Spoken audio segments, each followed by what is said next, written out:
So, what have you been doing, Arrow?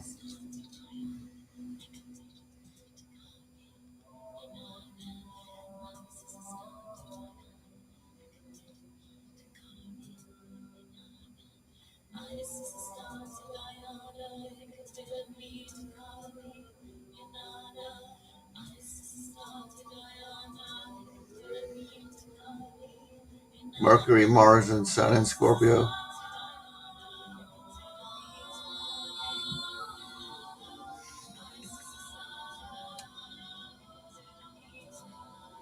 Oh, shit.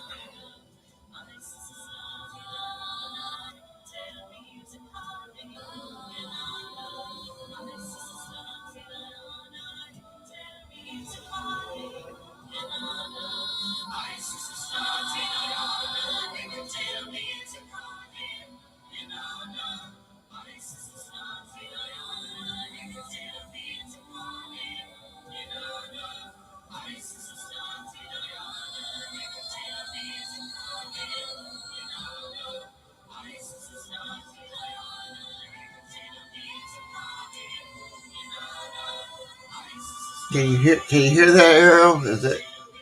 I switched my Cthulhu pin over to my camo hat. Anyway, I got a pretty good show covering some stuff. I really don't know if I want to link this stuff, or if I want to. Because hardly anybody's in Discord, but I'll link it anyway.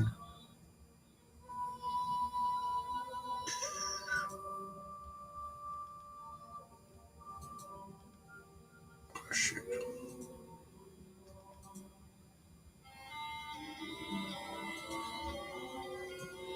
Keep dragging my fucking things out of the fucking way.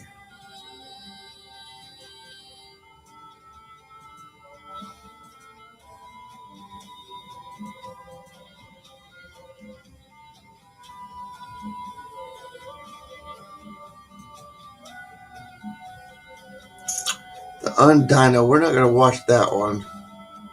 The Thinning Veil, Moonfall.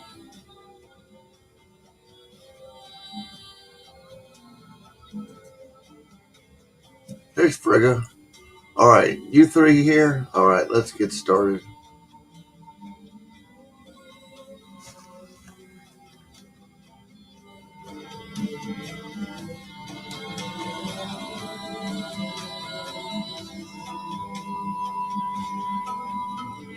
I was going to put my camera down here like this.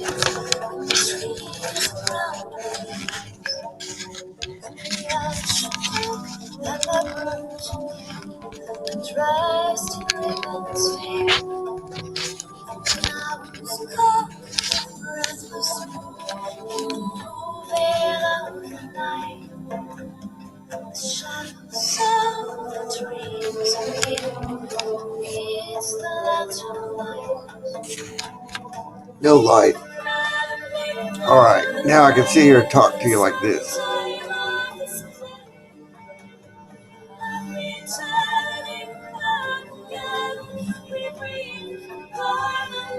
Got bad Wi-Fi?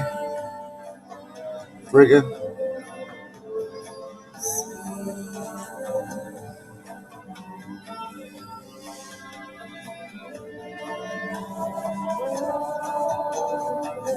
I'm not liking my hat, but I'm not liking my hair either. I gotta shave my hair some more.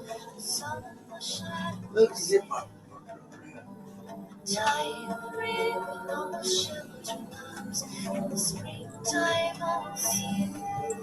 guys like the music?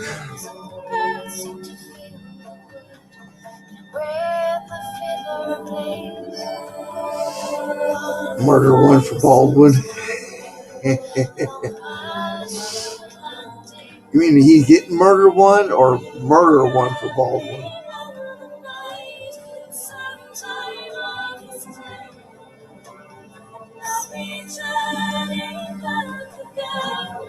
All right, so we're gonna.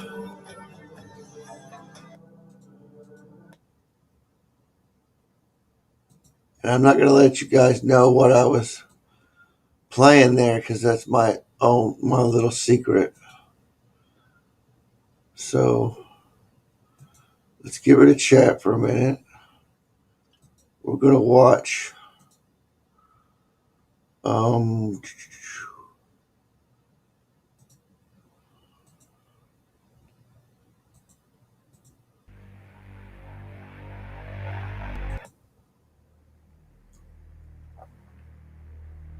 So, this is something that people have asked me to address in the past, and that is the concept or theory of the veil. The wall, the boundary, the divider between us and the spirit world. Now, the first thing you have to understand and accept is that spirits do exist. I get so tired of people doubting their own experiences. They've seen them, they've touched them, they've smelled them, they've felt their presence, and yet they're not sure, and they are afraid to take a position. Let me help you. They exist. They are real. They are everywhere. I know people have their own ideas about the spirits of the dead, but I am not talking about a wall between the living and the dead, but a wall between us and monsters. This is about the wall, the barrier. Does it exist? And why does it exist? Are we to assume that without this barrier, we would just be subjected to every and anything that exists in the spirit realm? Is this veil something that covers all nations and people? Or does each individual walk around with their own veil of protection? Because this is the reason you have something like this in place to begin with. Because there is no need to place a wall between us and those beings who are benevolent toward us. No, you put the wall in place to separate us from evil.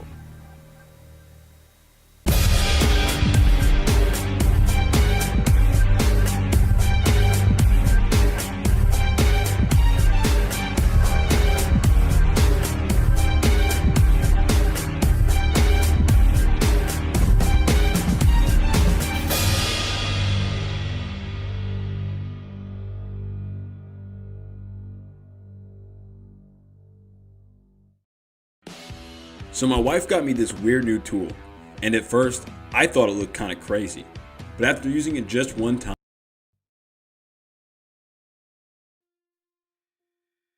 Because of everything that is happening around us, you may have heard people say things like, the veil is thinning, as a precursor to the end times. But what does that mean? There is a John Carpenter film that was made some years ago that is a great example of this veil thinning, called In the Mouth of Madness. This film is mainly about an author who writes horror novels, and when people read his writings, the horror elements in his writings spill over into our reality, ultimately creating chaos.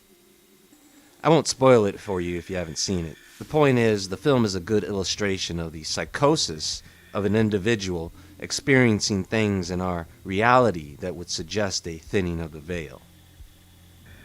Now understand, this thinning of the veil is not just about the visibility of spirits. It's not just about seeing spirits. It's about spirits being able to see you, being able to get to you, not just physically, but mentally and spiritually. And so what we will see first is a change in behavior among people. Mania is what I'm driving at here. This is why I always say you should be spiritually grounded, because those who are not are subjected to becoming manic. A lot of this is going to stem from breaking under stress. When we think about the physical nature of the veil, that would actually involve an understanding of quantum physics. Some people have an understanding that this veil changes throughout the seasons, and we have a tool, right? Astrology, they call it, right? Witches understand that at certain times of the year, such as around Halloween, the veil thins out, which allows for high conjuring activity. It's easier to communicate with spirits. I did a presentation on Adam and Eve, and in that story, the devil only tempted Eve once the guardian angels left her alone for a moment. That veil is also part of our protection from these evil spirits. People still attempt to communicate with them. Let me make this very clear. And I feel like I'm repeating myself, but some people just don't get it. You have angels, you have demons. There are benevolent angels and fallen angels. Some of those fallen angels took women and had offspring. A Nephilim race of giants. When those giants died, their spirits could not return to heaven. So they remained stuck here with us, and because the psychology of these spirits is that of a psychopath, they are known as evil spirits. That veil separates them from us, but they still are allowed to influence people and lure people into letting them in. But let me tell you, when you look for answers outside of God and consult spirits, that protection is not going to be there. These spirits will be allowed to infect and harass you. People try to sugarcoat these types of spiritism practices. That means anything involved with communicating with spirits of any kind. God only. And then they turn around and wonder why bad things keep happening to them. I'll tell you a secret. A good sign of being spiritually attacked. Here's how you know. When things break or start breaking down all around you. Now, no one has to agree with me on any of this. This is based on all the things that I have dug into over the years. Some of those things have been pretty dark, which is why I have come to this opinion. I believe there is more than one veil. I believe there is one in place for all mankind, one that holds these spirits back until God is ready for that veil to be lifted, and I think we each have our own personal veil of protection. Which is why some people are more susceptible than others when it comes to being engaged by these entities. One of the things that I learned is that you can't focus your energy in their direction because they will take notice. It's just like when a fish nibbles on a fishing line. And so what you get are more things that divert your attention over to them. Next thing you know, they are on you like a parasite infection. The best thing to me is just to try and keep anything associated with these spirits out of your life. Because if God decides to lift that main barrier, who is going to be protected and who's not? You know, there are certain areas around the world that are, how should I put it, dwelling places for these spirits. And some of these locations are in areas that are restricted and often guarded. And in those locations, I would say that the veil is very thin, almost non-existent. So some of those places are guarded for your own protection, really. Planes can't even fly over these areas. Astronauts come back with stories. Their psychosis is often altered by the things they experience because they are probably in an area where that veil is super thin. Just like these places on land and out there in the ocean. Certain areas that are known for anomalies, right? Now, I wanted to show you guys something. Opening strange portals in physics. Physicist Lisa Randall explores the mind-stretching realms that new experiments soon may expose. And in this article, there is an interview with Randall, one. So my wife got me this weird new tool, and at first, I thought it looked kind of crazy. But after using of the questions and responses were, can you describe the essence of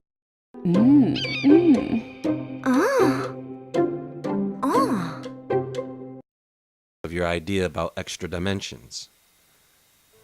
There could be more to the universe than the 3 dimensions we are familiar with. They are hidden from us in some way, perhaps because they are tiny or warped. But even if they are invisible, they could affect what we actually observe in the universe. There are lots of things we cannot see with the naked eye that turn out to be based in reality. Extra dimensions could be relevant to one of the questions we're trying to answer at the LHC: how particles get their mass and why they have the masses that they do, which are far smaller than physicists would expect them to be. So our idea is there's an extra dimension that's so warped, the masses would be big in one place and small in another. In other words, gravity could be weaker in one place and stronger in another. If so, it could be a natural explanation both for why particles' masses are what they are, and why gravity is so much weaker than the other elementary forces we observe. What she's saying is that this other dimension is warped in places due to gravitational forces affecting the mass of whatever exists in this other dimension. This is also an understanding you use if you want to open doorways using science, or a particle accelerator. So what I am saying here is that if this veil is operational due to the physical conditions of the Earth, then if the Earth goes through changes, does that affect the veil? Do changes in the cosmos affect it? Can the sun and the moon affect the veil?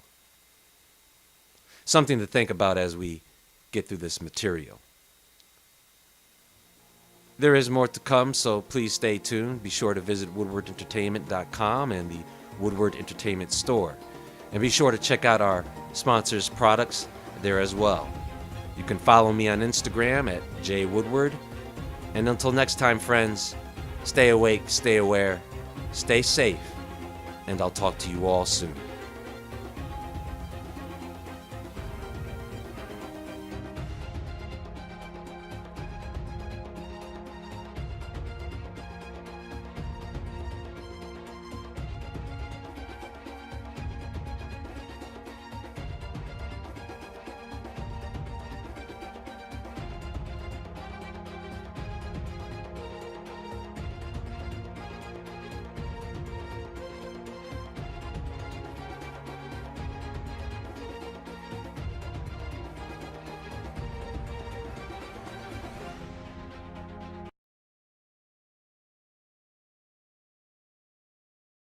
Yeah. Okay. Well, we could talk about that stuff for a while, I guess.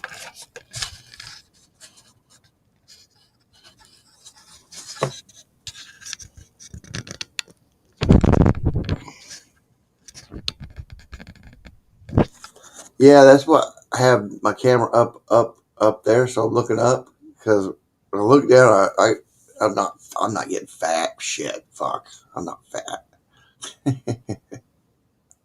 You guys are mean. No, were you all here for the Hylia, what's her last name? Hutchins gematria. I determined by her gematria that it was a ritual sacrifice. Now I can't go talking a whole lot past, well, a minute from now, 11. White boy, let me get everybody here. White boy's here. Soup's here. Almond's here. Frig is here. Beekeeper's here. Welcome to the channel, Beekeeper. I don't know, can't remember if I seen you here or not. Ariel's in the house. Of course, I'm here. And that's about all I see right now. I got one over on Twitch. So that one I played because it referenced CERN. CERN in the very beginning. I didn't really like his, his look that if you contact spirits or whatever, that bad things happen to you. That's just not the case. I mean, just for some people it is, but I mean, usually when a spirit, well, the last time an actual a scary spirit contacted me, my best friend died about 3 weeks later, but I knew that was a death spirit, but I didn't know it was going to be my friend. I thought it might have been some older person, croak over.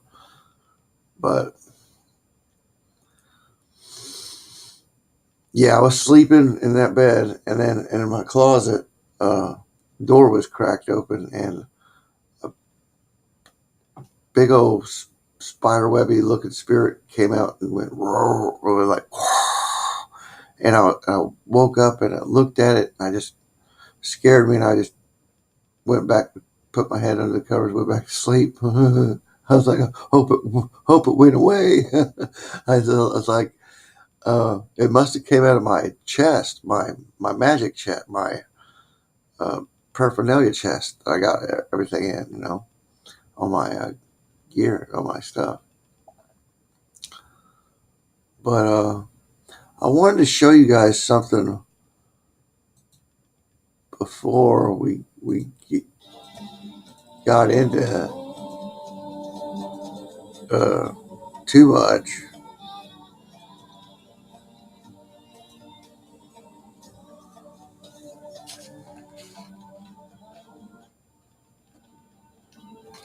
But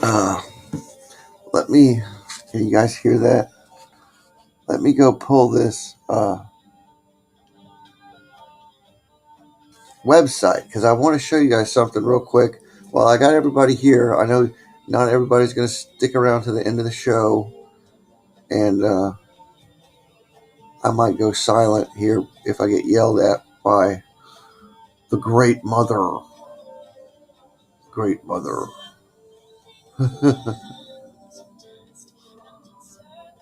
So, let's see here. Let me go pull this website. It was on my phone, and I had to send it to Facebook Messenger so I could get the link.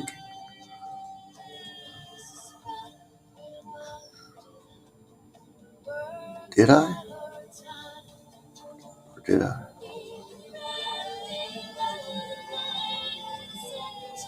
Oh, yeah, I know where I put it. Variant.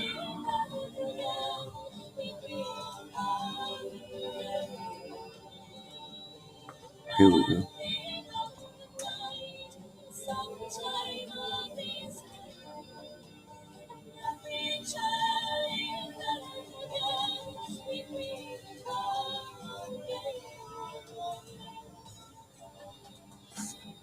Um,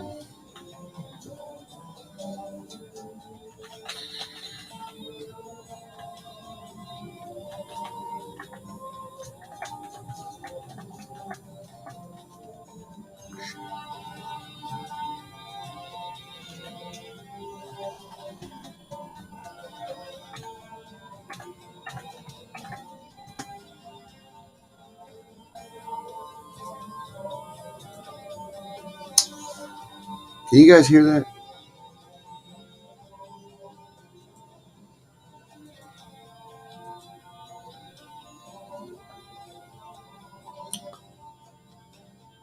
I can't see you guys. I'm trying to recover my password to this site.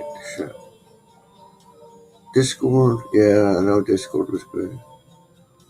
So how you guys been? I know I haven't been live streaming, and I just been kind of taking a break, And I like taking breaks during holidays, doing whatever. So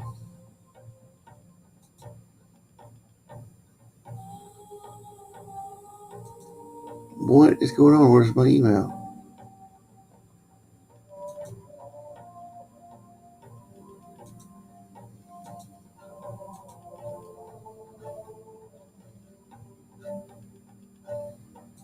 I bet it's in spam. Watch it be in spam. No. Let us help you experience the wonders of the world, whether near or far, with 30 Shit. brands and endless experiences. Where can we take you? Marriott Bonvoy. Tap to explore. Resend code. Discover matches all the cash back you earn on your credit card at the end of your first year. It's amazing because Discover's accepted at 99% of places in the U.S. that take credit cards. Oh man. Discover.com/yes. 2021 Nielsen Report. Limitations apply.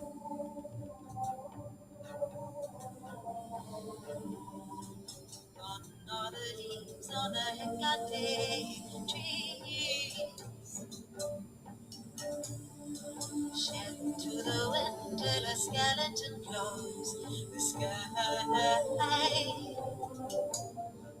I am alone in a forest of memories, dragging behind me the whole of the winter. It's not sending me no email. Maybe I never signed up. Here, let me show you what I'm doing.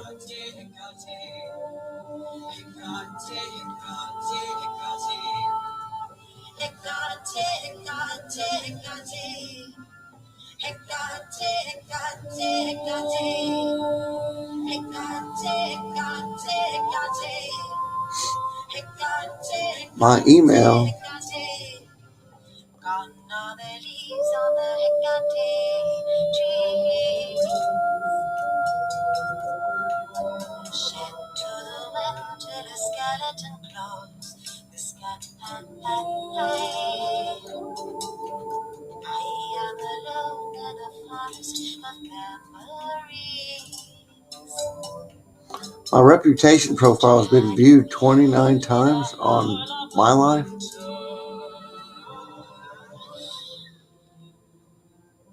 29 people searching for me. That's fuck. Well, they're not emailing me. So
anyway, I got more stuff here, not just music. So enough of the music.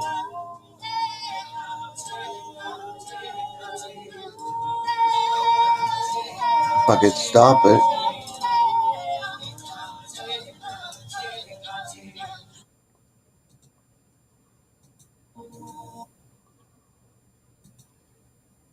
While I'm setting this IBM thing up, you guys are going to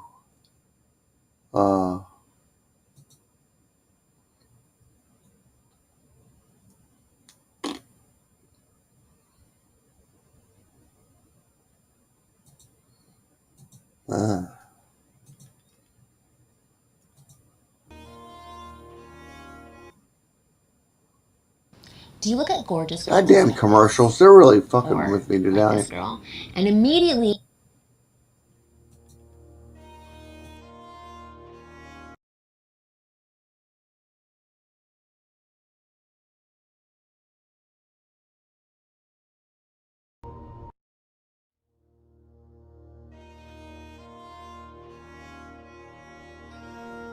Be a person of worldly intelligence, if you desire to sit with kings.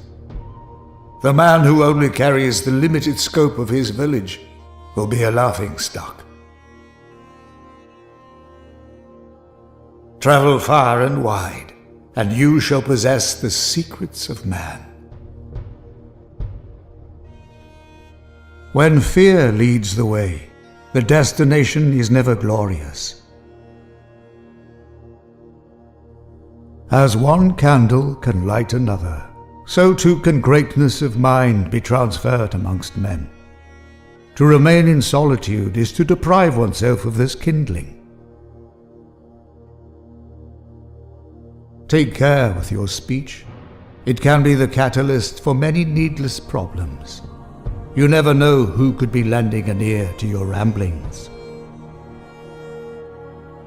If you desire to claim a place in the world, arise early. The slothful wolf starves, and the sleeping man rarely sees victory. Understand that a storm can change its course without warning. Always be prepared to brave a storm. Defeat your enemies in the fields before they reach your house.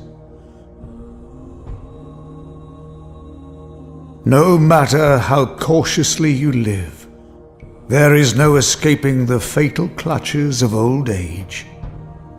So then, better to join the fray and fight proudly for something worth obtaining. A good friend speaks truly and from the heart. The one whose speech is always pleasant cannot be trusted. What will be etched into history about your life?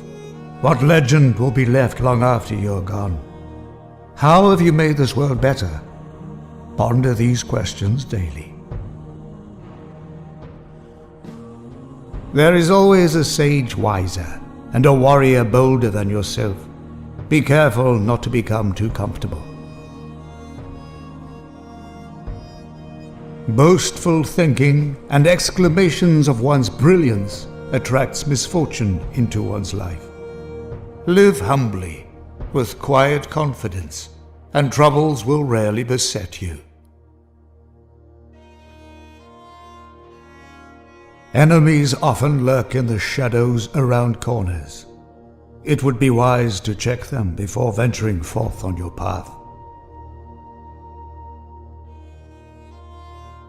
Moderate yourself ruthlessly. Allowing greed to consume you will bring nothing but sorrow. The critical man is quick to point the finger and causes much dismay amongst others. He is unknowing that he too shares in their faults. Lying awake in the night battling with ill thoughts offers no solutions. You rise unrested and in no better position than before. No matter if your dwelling is a fragile shack of sticks and mud, it is valuable to have a home. Nothing crushes a man's spirit more than having to beg. Joyous is he who shares in his riches. The coward hoards and lives in fear, rarely delighting in the fortune that seldom comes his way. Do not be ashamed of having simple clothing. Pay more attention to your hygiene and demeanor. Do not be fooled by money. It makes the most unreliable friend. Give praise for each day, regardless of what fate brings. When the winds are harsh, one should chop wood. In fair weather, row out to sea. In the romantic glow of candlelight, passionately talk with a woman. Use a ship for travel, a shield for defense, and a sword for striking. Everything has its time and place. Common sense is your best friend.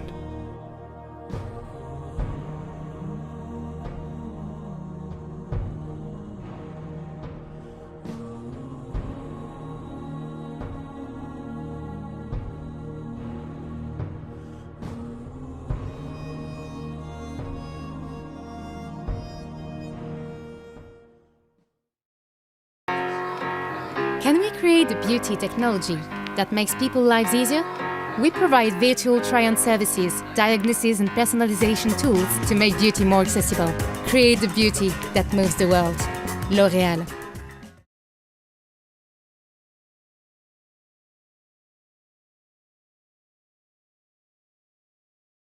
Well, it didn't need that commercial there, did we?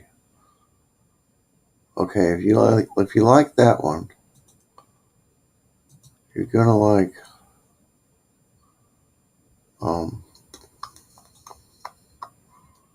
this one.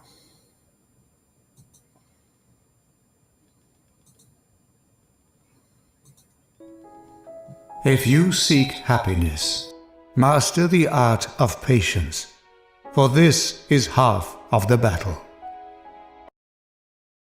Hey everyone, what I'm about to share with you could be the world's most profitable side job. In my opinion, it's certainly. Every man has his fate set before him.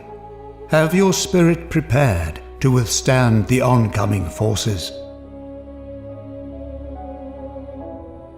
It will soon become clear when your breath is being wasted on another. Do not share your gifts with those who are undeserving. When your goblet is filled to the brim, tread carefully. The voices of our greatest teachers are always available for counsel, should you call upon them. Hope is the driftwood that will prevent you from drowning in sorrow. Hold on to stay afloat. Secrets shall be uncovered, and lies will be harshly repaid. Let the goal of your speech be truth. Necessity is a harsh but powerful teacher. No mighty blade is forged without pressure and heat. The sailor should be at sea, the warrior on the battlefield, and the scholar in the library. Drinking mead only leaves you with a greater thirst. We are seldom satisfied by the external.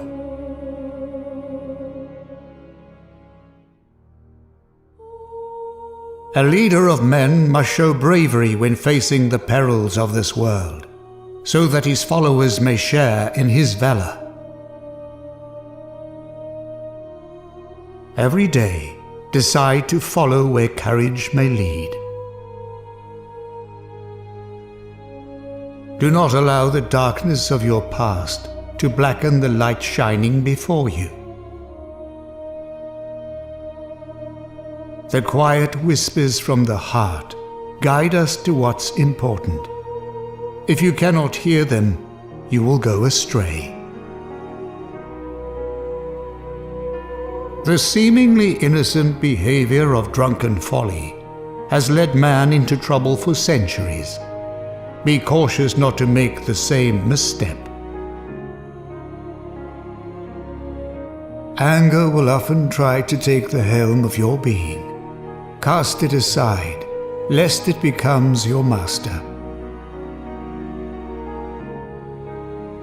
Do not be too quick to rejoice, nor to despair. Keep a firm hand on your emotions until circumstances are fully brought to light. That gained by deception is seldom cherished. Be on a continuous journey of discovery. Do not cease in your quest for wisdom. When good fortune abandons you, your gained insights shall not. Though you may be praised by the crowd, do not be too quick to believe them. The more you try to defend your case, the less people will believe you. It is a mark of the wise who spends more time talking about the good others have done than their own achievements. Do not argue with stubborn people. Many are well versed in speech, but not in wisdom. Troubled is he who rows upstream.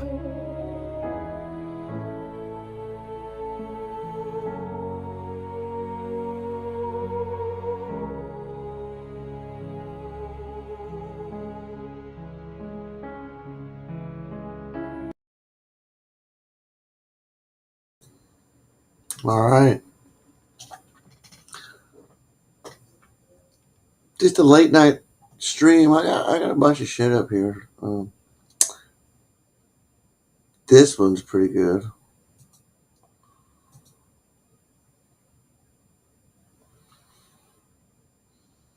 Oh, let's do enough of quotes. Let's do this.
So it all begins with the archetypes.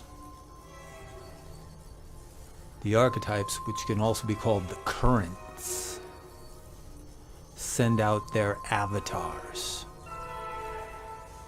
their mask, if you will.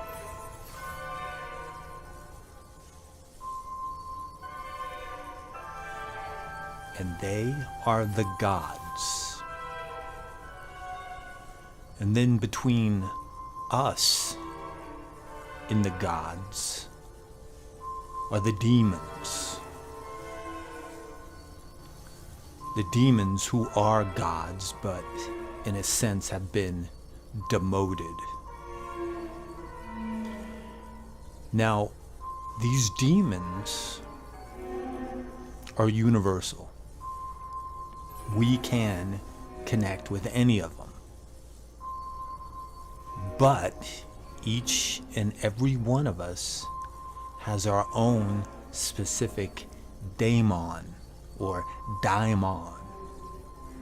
I prefer daemon.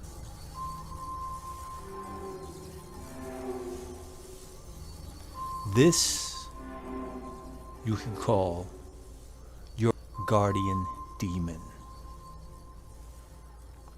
This is the being that is unique to you. This is, in a sense, like a psychopomp. This being can fluctuate between our reality, how we perceive reality, and that deeper connection to what is known as the collective unconscious, where the archetypes dwell. That place, if you will. That place that is no place. And by connecting with your unholy guardian demon, that is the only way you become whole. For in Western society, we have lost connection with our unholy guardian demon, our shadow self. We've shunned it. We've made it into a pariah. We've allowed it to fester and be separate from us as it festers. And then eventually, what happens? The disease spreads. It gets the best of you. it leads to the chaos of your soul.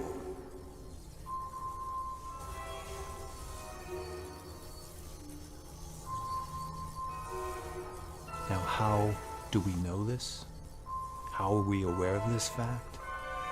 That we here in the Western world have lost connection with that unholy guardian demon? Look around you. Western civilization, the framework of Western civilization is based upon Christianity, whether you want to acknowledge it or not. And the main focus of Christianity is disconnecting you from the shadow self.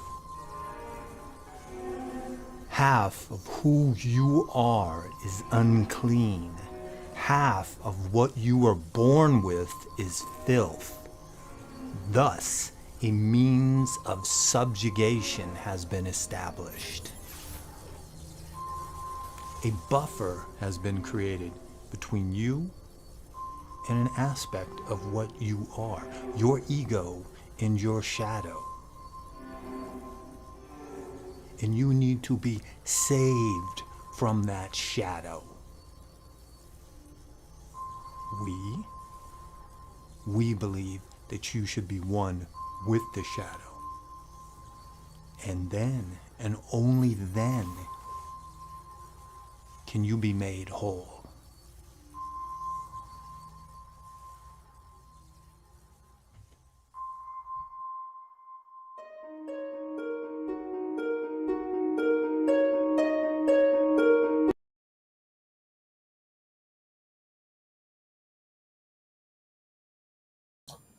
All right, so I finally got this up. Kind of like my dick. It takes a while.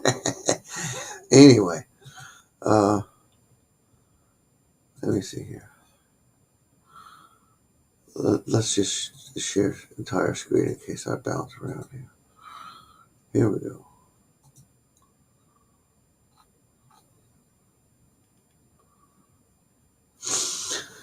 IBM's Robo RxN for Chemistry is a pioneer project combining AI automation and cloud to accelerate material discovery.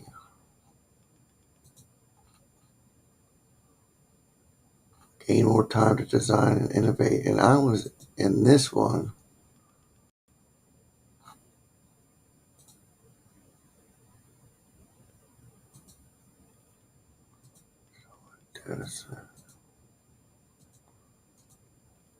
This is just an example.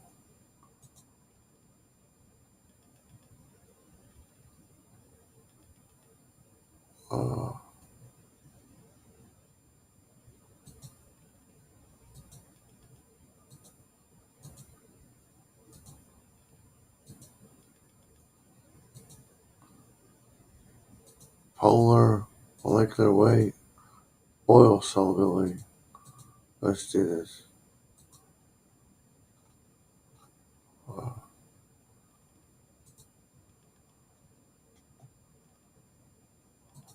Target property.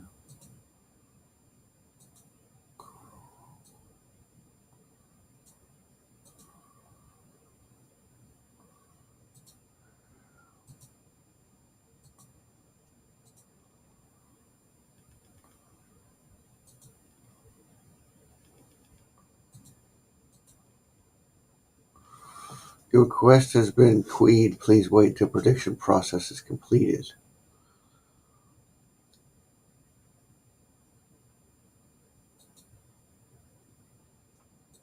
So anyway, let's check this one out. See what this again.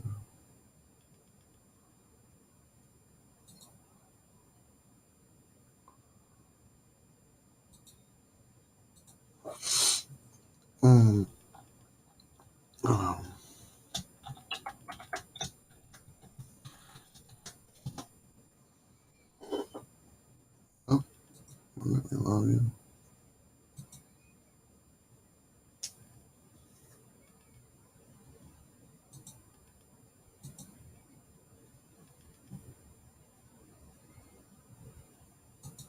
guys seen this?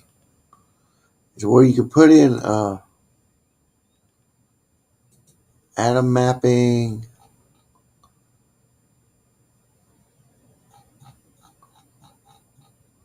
extraction of organic chemistry grammar from unsupervised learning of chemical reactions. Demo.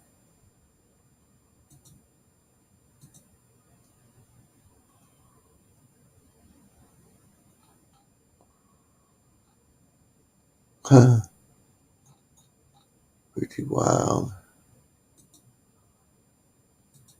Source code.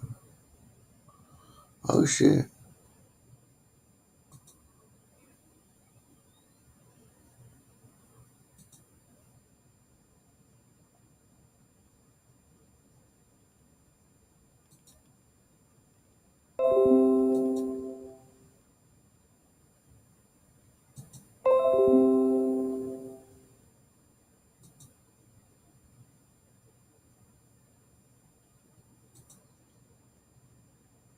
Just something I found. Extraction of organic chemistry grammar from learning.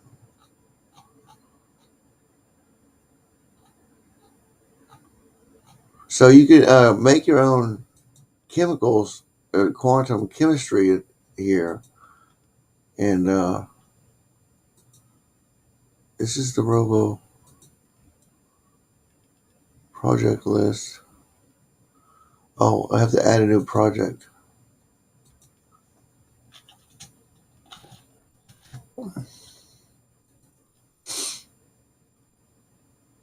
Oh, here we go. Project.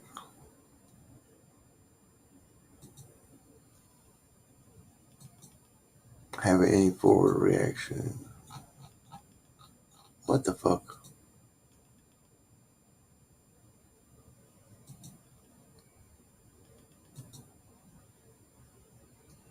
I don't have any nothing. Text to procedure, webcam.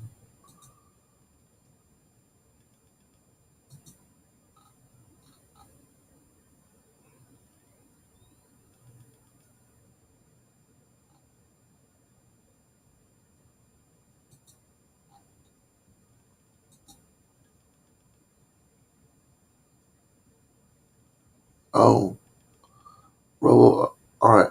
Extended activation key. Text to procedure, add mapping. Sorry guys, I should have had that.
and cloud to accelerate material discovery. Let's take a look and break down some of the components of the new IBM RxN website. When you log in, you'll be presented with a user interface. This could be thought of as a dashboard to manage your project as well as navigate through other features. On the left, you have a navigation pane.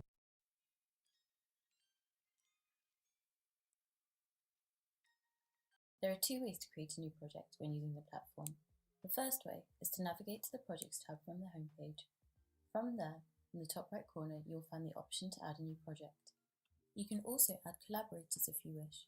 You will then be taken to your new project's dashboard, where you can start a forward reaction prediction, synthesis procedure, or execution, or find a retrosynthetic route. The second way is to create a new project already containing the desired procedure you would like to execute. You will then be prompted for the project name, and the chosen process will be added directly. RoboRxN is the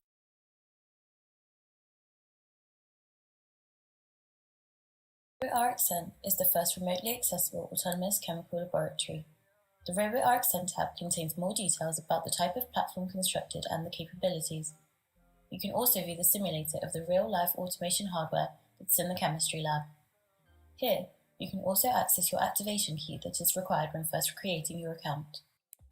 Below, you see text to procedure, allowing users to translate chemical experiments from text to exact steps, and atom mapping, a chemically agnostic, attention-guided reaction mapper with great accuracy and speed. If you're working in a team, you can access all of your collaborators on this tab. When setting up a project, you can choose to add collaborators. You can do this by either typing their name if you've worked with them before, or you can add them via email. You can learn more about how each website feature works by accessing the Learn tab, which predicts the result of the anti-Markovnikov reaction. When running a forward prediction, you may want to take a look at alternative results. Clicking on the Generate. In addition, important on the top in automatic mode and modify any.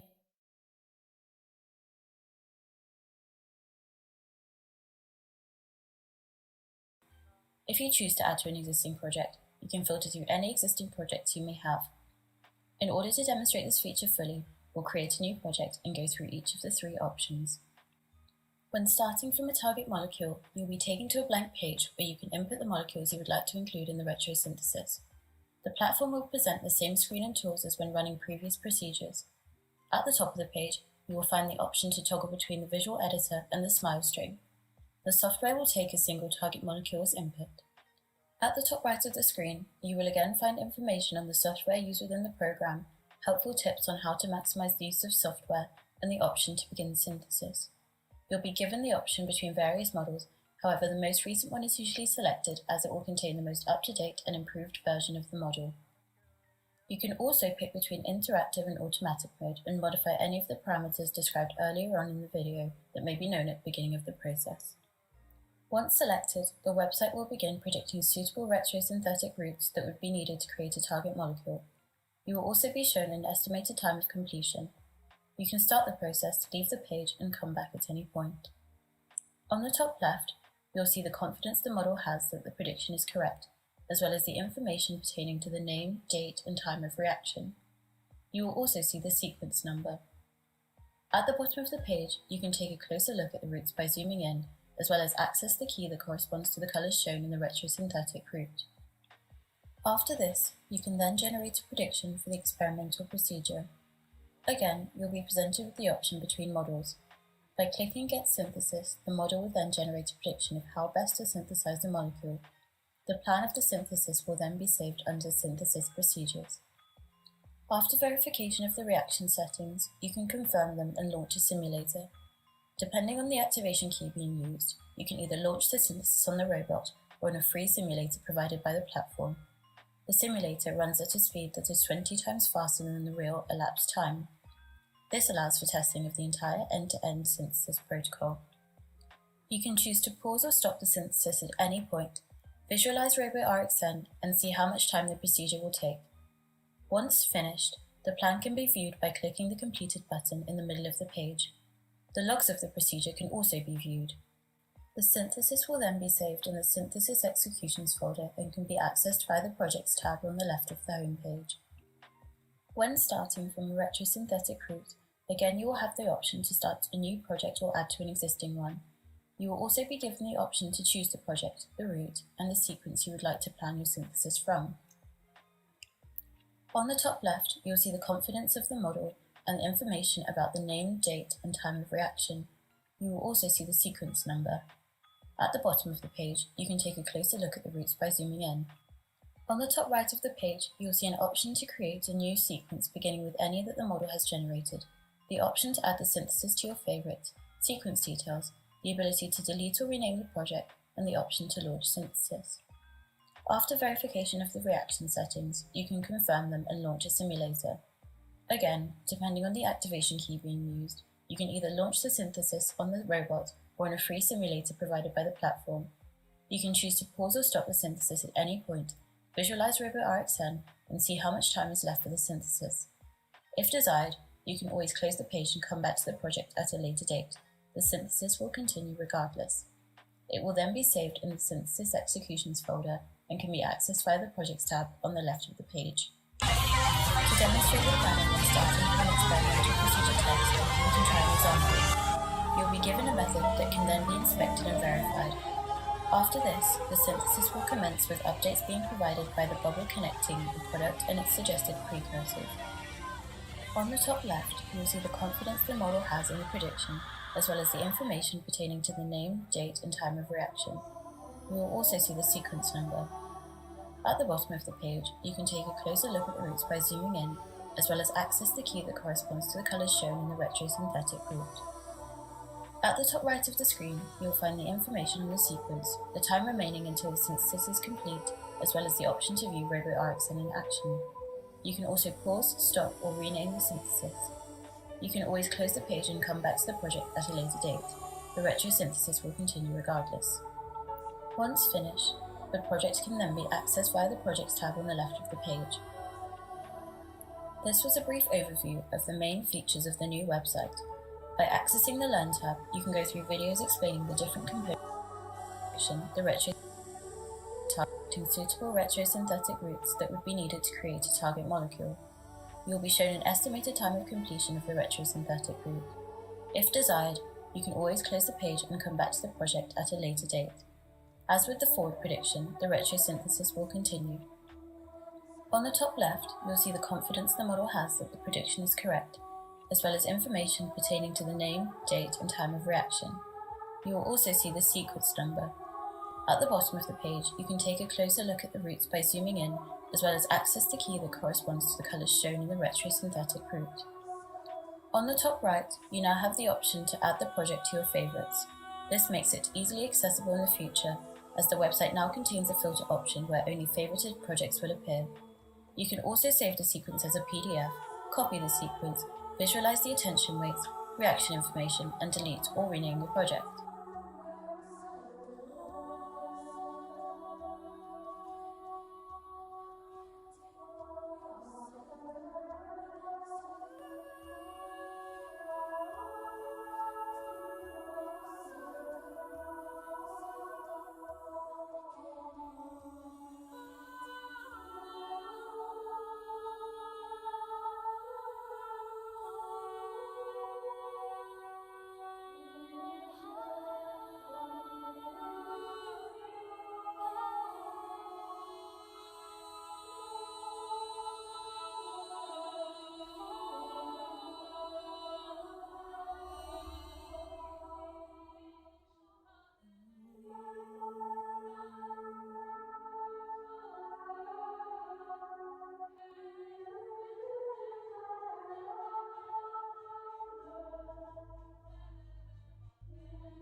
Life has no meaning. Each of us has meaning, and we bring it to life. It is a waste to be asking the question when you are the answer. Joseph Campbell was influenced by... Hi there. Over the last 8 years, I've started a bunch of different online businesses, but the by Carl Jung's analytical psychology, and his extensive work in comparative mythology and religion covers many aspects of the human experience. In his best-known work, The Hero with 1,000 Faces, published in 1949, Campbell describes the archetypal hero's journey, or monomyth, shared by the world, the hero being one who serves and sacrifices. He writes, "A hero ventures forth from the world of common day into a region of supernatural wonder. Fabulous forces are there encountered, and a decisive victory is won. The hero comes back from this mysterious adventure with the power to bestow boons on his fellow man." The hero's journey is not just a mythological story, but is deeply embedded within the human condition. It tells the story of a person encountering a difficult life problem, and their journey in resolving it through personal transformation. Sometimes the change is intentional, new relationships, marriage, a new job, etc., and the hero is motivated to attempt and endure the process of change. Other times, the change is unintentional, trauma, injury, relationships breaking apart, etc., leaving the hero shocked. The hero journey provides a template for all change, intentional and unintentional. Patients who were introduced to the hero's journey as a means of reconceptualizing their disorder as a hero quest rather than an external stressful task shifted their attitude from passive to active, supporting them to become the author of their own lives. This has been clinically tested in a diverse range of issues such as anxiety, depression, trauma, addiction, PTSD, and psychosis. The role of the therapist is to guide and support personal change, acting as a mentor. It allows clients to become client heroes, assisting them to recognize where they are in their own process of change, how to navigate their own treatment journey, and author their own change story. In many of the hero myths, the weakness of the hero is balanced by the appearance of strong tutelary figures. A central hero of Greek mythology is Achilles, the greatest of all the Greek warriors. As a boy, he was guided by the wise centaur Chiron, tutor of gods and heroes, who instructed him in the arts of medicine, music, riding, and hunting. These godlike figures are in fact symbolic representatives of the whole psyche, the larger and more comprehensive identity that supplies the strength that the personal ego lacks. Their special role suggests that the essential function of the heroic myth is the development of the individual's ego consciousness, his awareness of his own strengths and weaknesses, in a manner that will equip him for the arduous tasks with which life confronts him.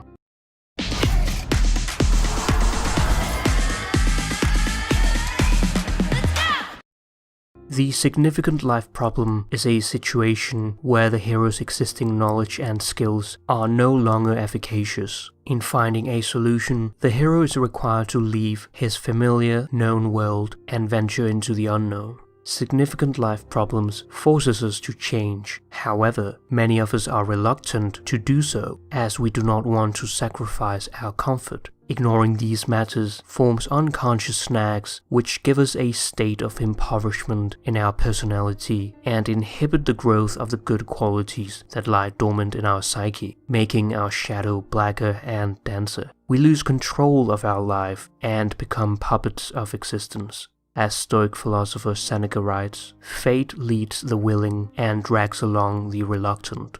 It is as if one keeps living but is dragged by chains or swimming against the river currents. This is a characteristic attitude of the neurotic, an artificial barrier invented by oneself which causes one to suffer from internal conflict in order to avoid facing difficult life choices. Campbell tells us that heroic myths provide the individual with inspiration for aspiration. Myths have the ability to link the everyday to the eternal, to give meaning to the mundane. In The Hero with 1,000 Faces, Campbell identified that a hero's journey occurs in 3 sequential phases: separation, initiation, and the return. These are further divided into 17 substages. However, we will be using the more popular and modern adaptation by Christopher Vogler. detailed in his work The Writer's Journey, which is inspired by Campbell. He proposes a 12-stage hero's journey. The very first stage of the hero's journey is the ordinary world, referring to one's familiar life, daily routine, the stresses and joys of work, family and social connections. A common characteristic is a growing awareness that something is not quite right.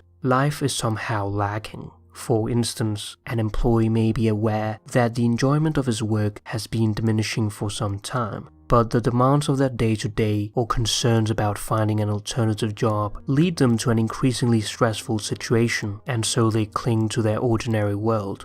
The separation phase of the hero's journey begins with the second stage, the call to adventure, disrupting the comfort of the hero's ordinary world and presenting him with a quest that must be undertaken. Unintentional calls may include the discovery of an infidelity, the death of a loved one, the diagnosis of an illness, etc., while intentional calls include seeking a new career, moving cities, the arrival of a first child, etc. The call to adventure separates the person from the aspects of their previous life and causes anxiety. Many are overwhelmed and believe that their problem is beyond their capabilities, leading to the third stage, refusal. This is a very common and important stage that communicates the risks involved in the journey ahead. However, remaining in the refusal stage will lead to a deterioration in one's life and relationships. One finds himself with little or no motivation, highlighting the ineffectiveness of one's coping strategies. This unfamiliar situation causes stress as one is unable to deal with a life problem. At this crucial turning point, the hero desperately needs guidance, leading to the fourth stage, meeting the mentor. The mentor is the archetypal wise old man. It is his role to assist the hero's progress to the realization that personal change is a necessity for the resolution of his problem, giving him practical training, wise advice, or self-confidence in order to overcome the initial fears, allowing him to move from inaction to action. These tutelary figures do not necessarily have to be physical ones. They can also be your favorite philosopher, public figure, family member, or any other person you look up to as your ideal self. When the hero is committed to change, we enter the second phase of the hero's journey, initiation, and the fifth stage, crossing the first threshold. The hero now leaves the safe haven of the ordinary world and enters the special world, an unfamiliar place where one confronts his dragon, his worst fear, event, person, situation, or memory long avoided. As trials become more difficult, the hero hones his skills and gains experience. However, as the trials increase in complexity, the demands placed on the hero lead to higher levels of anxiety, and his first confrontation with the dragon is likely to fail. Without help, he may consider giving up. In the sixth stage, tests, allies, and enemies, the hero explores the special world and encounters tests and enemies. Here he must seek allies, friendly forces who support change attempts and decrease the hero's isolation. A common barrier here is the fear of asking for help, for being seen as less than capable, or for possibly being rejected. Ironically, vulnerability becomes a key skill in resiliency rather than a sign of weakness.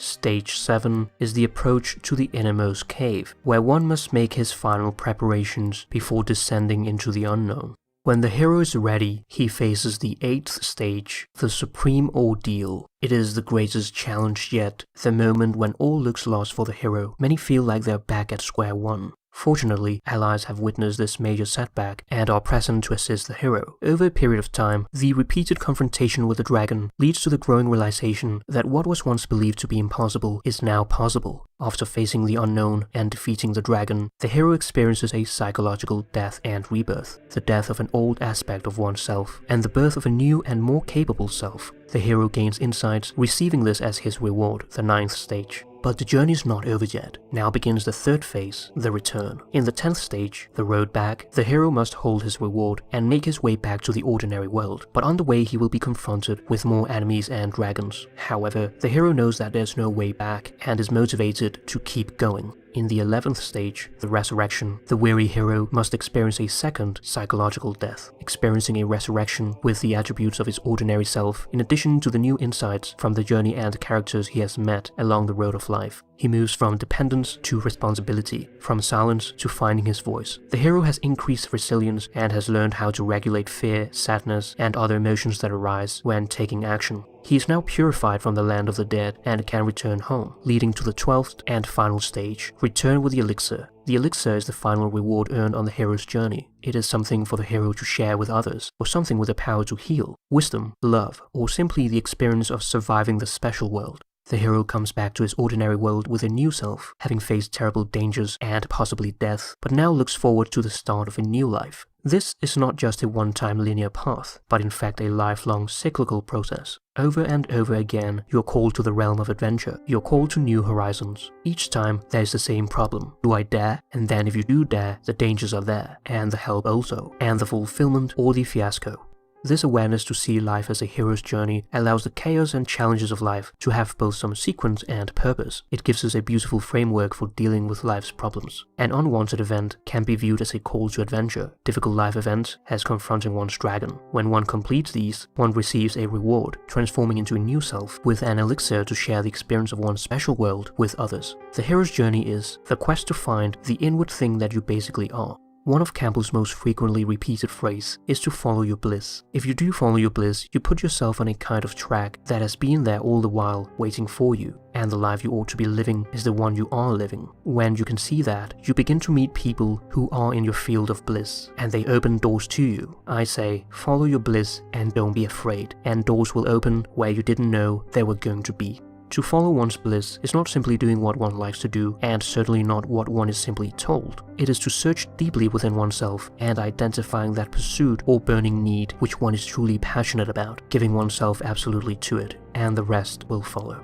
People say that what we're all seeking is a meaningful life. I don't think that's what we're really seeking. I think that what we're seeking is an experience of being alive, so that our life experiences on the purely physical plane will have resonances with our innermost being and reality, so that we actually feel the rapture of being alive.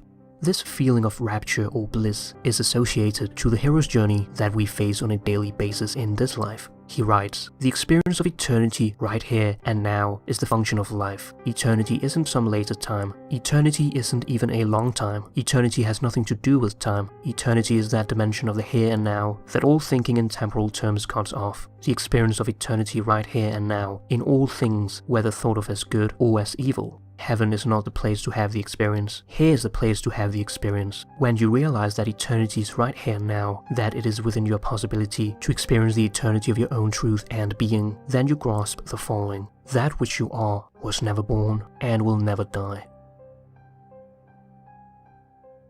By liking, commenting, or sharing the content. Thank you for watching.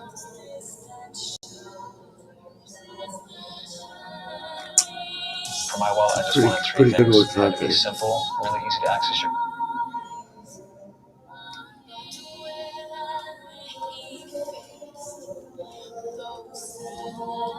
I got more.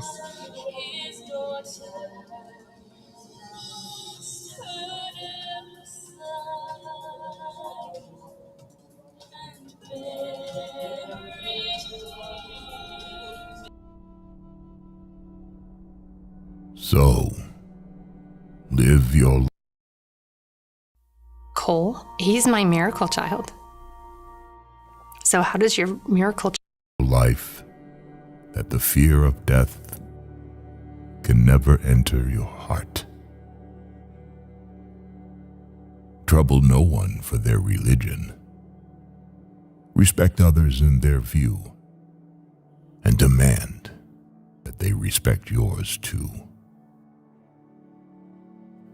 Love your life, perfect your life, beautify all things in your life.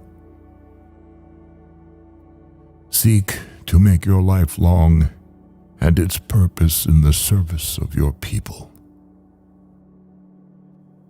Prepare a noble death song for the day when you pass over the great divide. All always give a word or a sign of salute when meeting or passing a friend, even a stranger, when in a lonely place. Show respect to all people and grovel to none. When you arise in the morning, give thanks for food and the joy of living. If you see no reason to give thanks, the blame lies only on yourself. Abuse no one and no thing, for abuse turns the wise into fools and robs the spirit of its vision.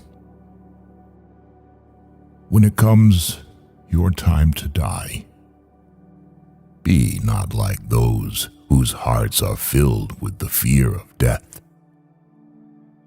so that when their time comes, they weep and pray for a little more time to live their lives over again in a different way. Sing your death song and die like a hero going home.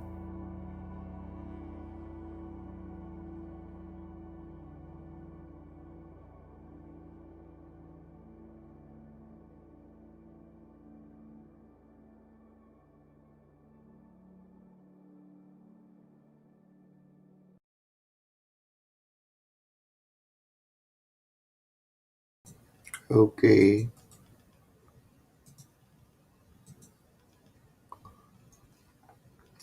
There's your show links with extra links that weren't in the show.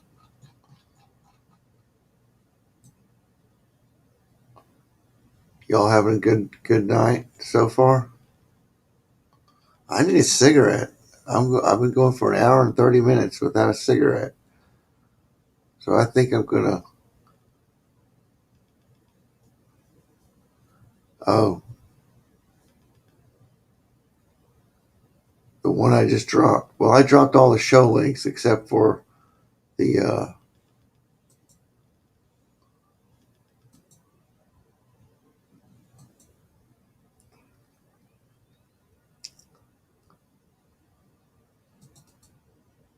IBM.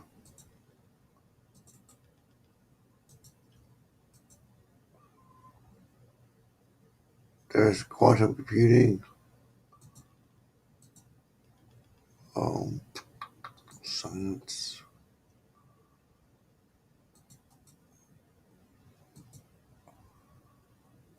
If you follow just one of these IBM links, it'll take you to the place.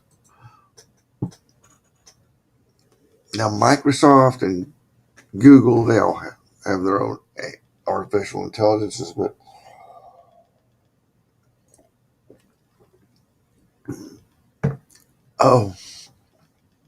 oh yeah.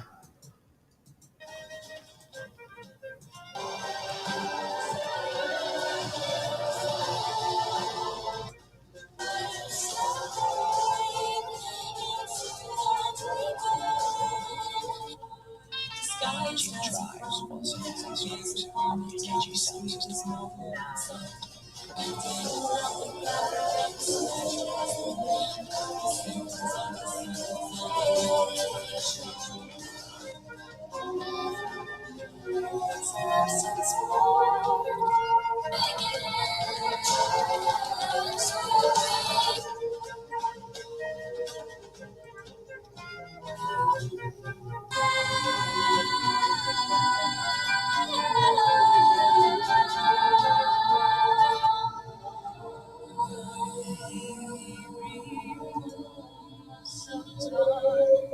What do you want? Want a job that I don't hate. Want to do something that matters. Cole, Man, they he's hit my me with miracle child. fucking So how does your miracle child get cancer? How fucking does that happen? commercials after commercials. It's fucking bad.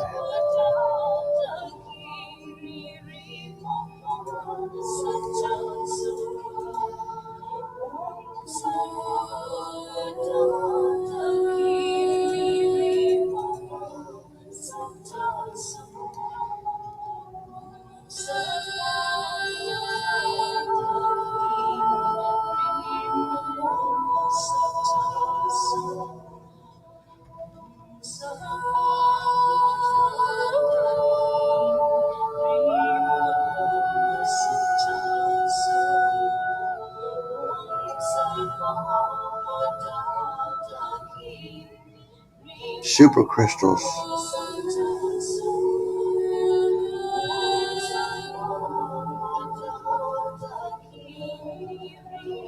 A deep search knowledge graph of COVID-19 literature. I bet they don't have what I've got.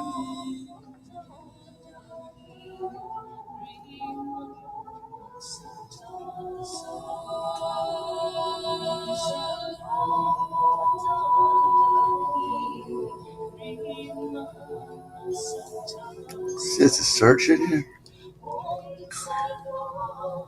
Search.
Oh, IBM links, yeah.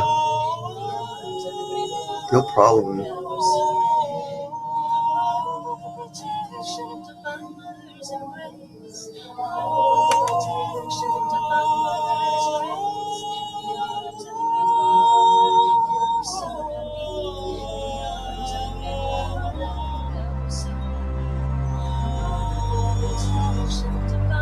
The wolf laying in its den is never as hungry as the wolf fighting to survive. A hungry wolf is bound to wage a harder battle. To all of you fighting battles alone, remember... Nobody likes floppy things. We the People holsters have created a hard, sturdy belt. Our ancestors in the harsh wilderness, surrounded by croaking ravens and howling wolves.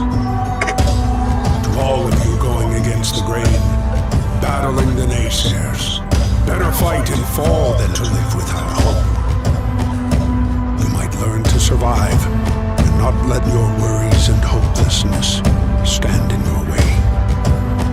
Be mighty and keep strong. Be mighty and keep strong. The long road is hard, but go you must. For he who has traveled far and endured well is led to the greatest end of the journey. Be mighty and keep going. Be mighty and keep going. It will be worth it in the end. And if you stand by your own trial and not by what others say, the right folk and kin will show up in your life. You won't be a lone wolf forever. So don't look back. Not every cloud which darkens the day brings rain. Look forward to the bright destination of your chosen path. It doesn't matter if you have to walk alone for a while. It is much better to walk alone in the right direction than be the one who waits to be taken like a fox from a trap. Stay strong. Your destiny is in your hands. Get out there and hunt it down. Get inspired with music by Denheim.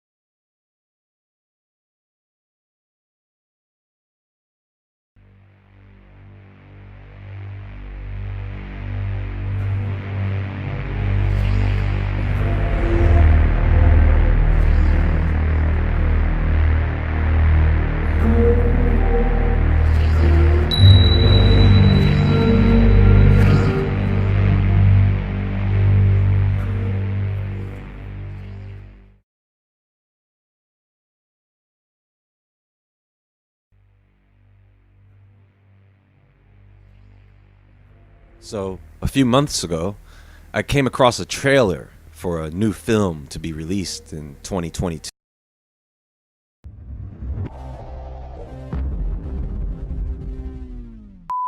My name's Chad, and this is my 15-year-old daughter, Bethany. And if you watch to the end of this video, I'm going to show you a business model that she's using. Called Moonfall.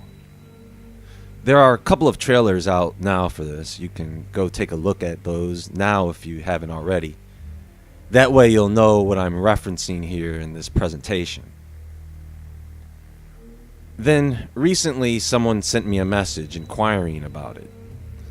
And I remember, yes, I did want to talk about that, and so here we are. If you haven't already, I would go watch those now before I get into it, so that you can get the feeling for what I'm about to discuss. They are linked in the description box below. This got my blood pumping. See, folks, they are paying attention. Isn't it cute when they put out a film based on a conspiracy theory, I guess most people would call it, It is actually not. It's a legend. There are old stories from old civilizations that talk about what the moon is. Just looking at the two different versions of the trailer, I saw a whole lot within those few minutes. You know, if I had a multi-million-dollar budget to make a film, I would throw in all types of theories, prophecies, and legends and myths. I'm talking epic. Trying to spread awareness through a movie, oh yeah. So keep that in mind with this. It's not always set up by some unknown entity trying to drip feed us information. Sometimes these people who make films just happen to be interested in the same things we are. So I want to break this down the best I can, because this is something that is going to be discussed more and more until this film is released. It may be a film that is more sensational than it needs to be, but the truth lies beneath the surface.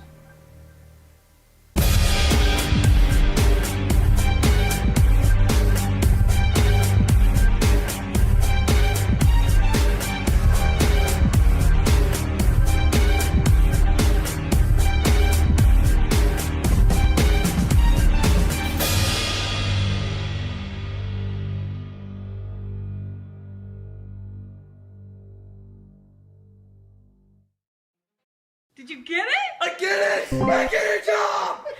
I got a job!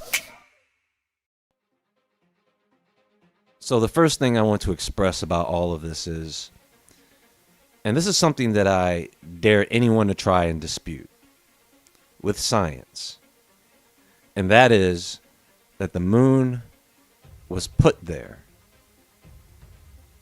Now that statement alone should wake a lot of people up. Now raise your hand if you think the moon is a naturally formed object, an accident, a freak occurrence that just happens to be with the planet that is inhabited, that just happens to almost perfectly eclipse the sun, that just happens to only show one side at all times, 24 hours, 7 days a week. It just happens to affect our tides. It just happens to affect biological cycles. It just happens to affect hormone release.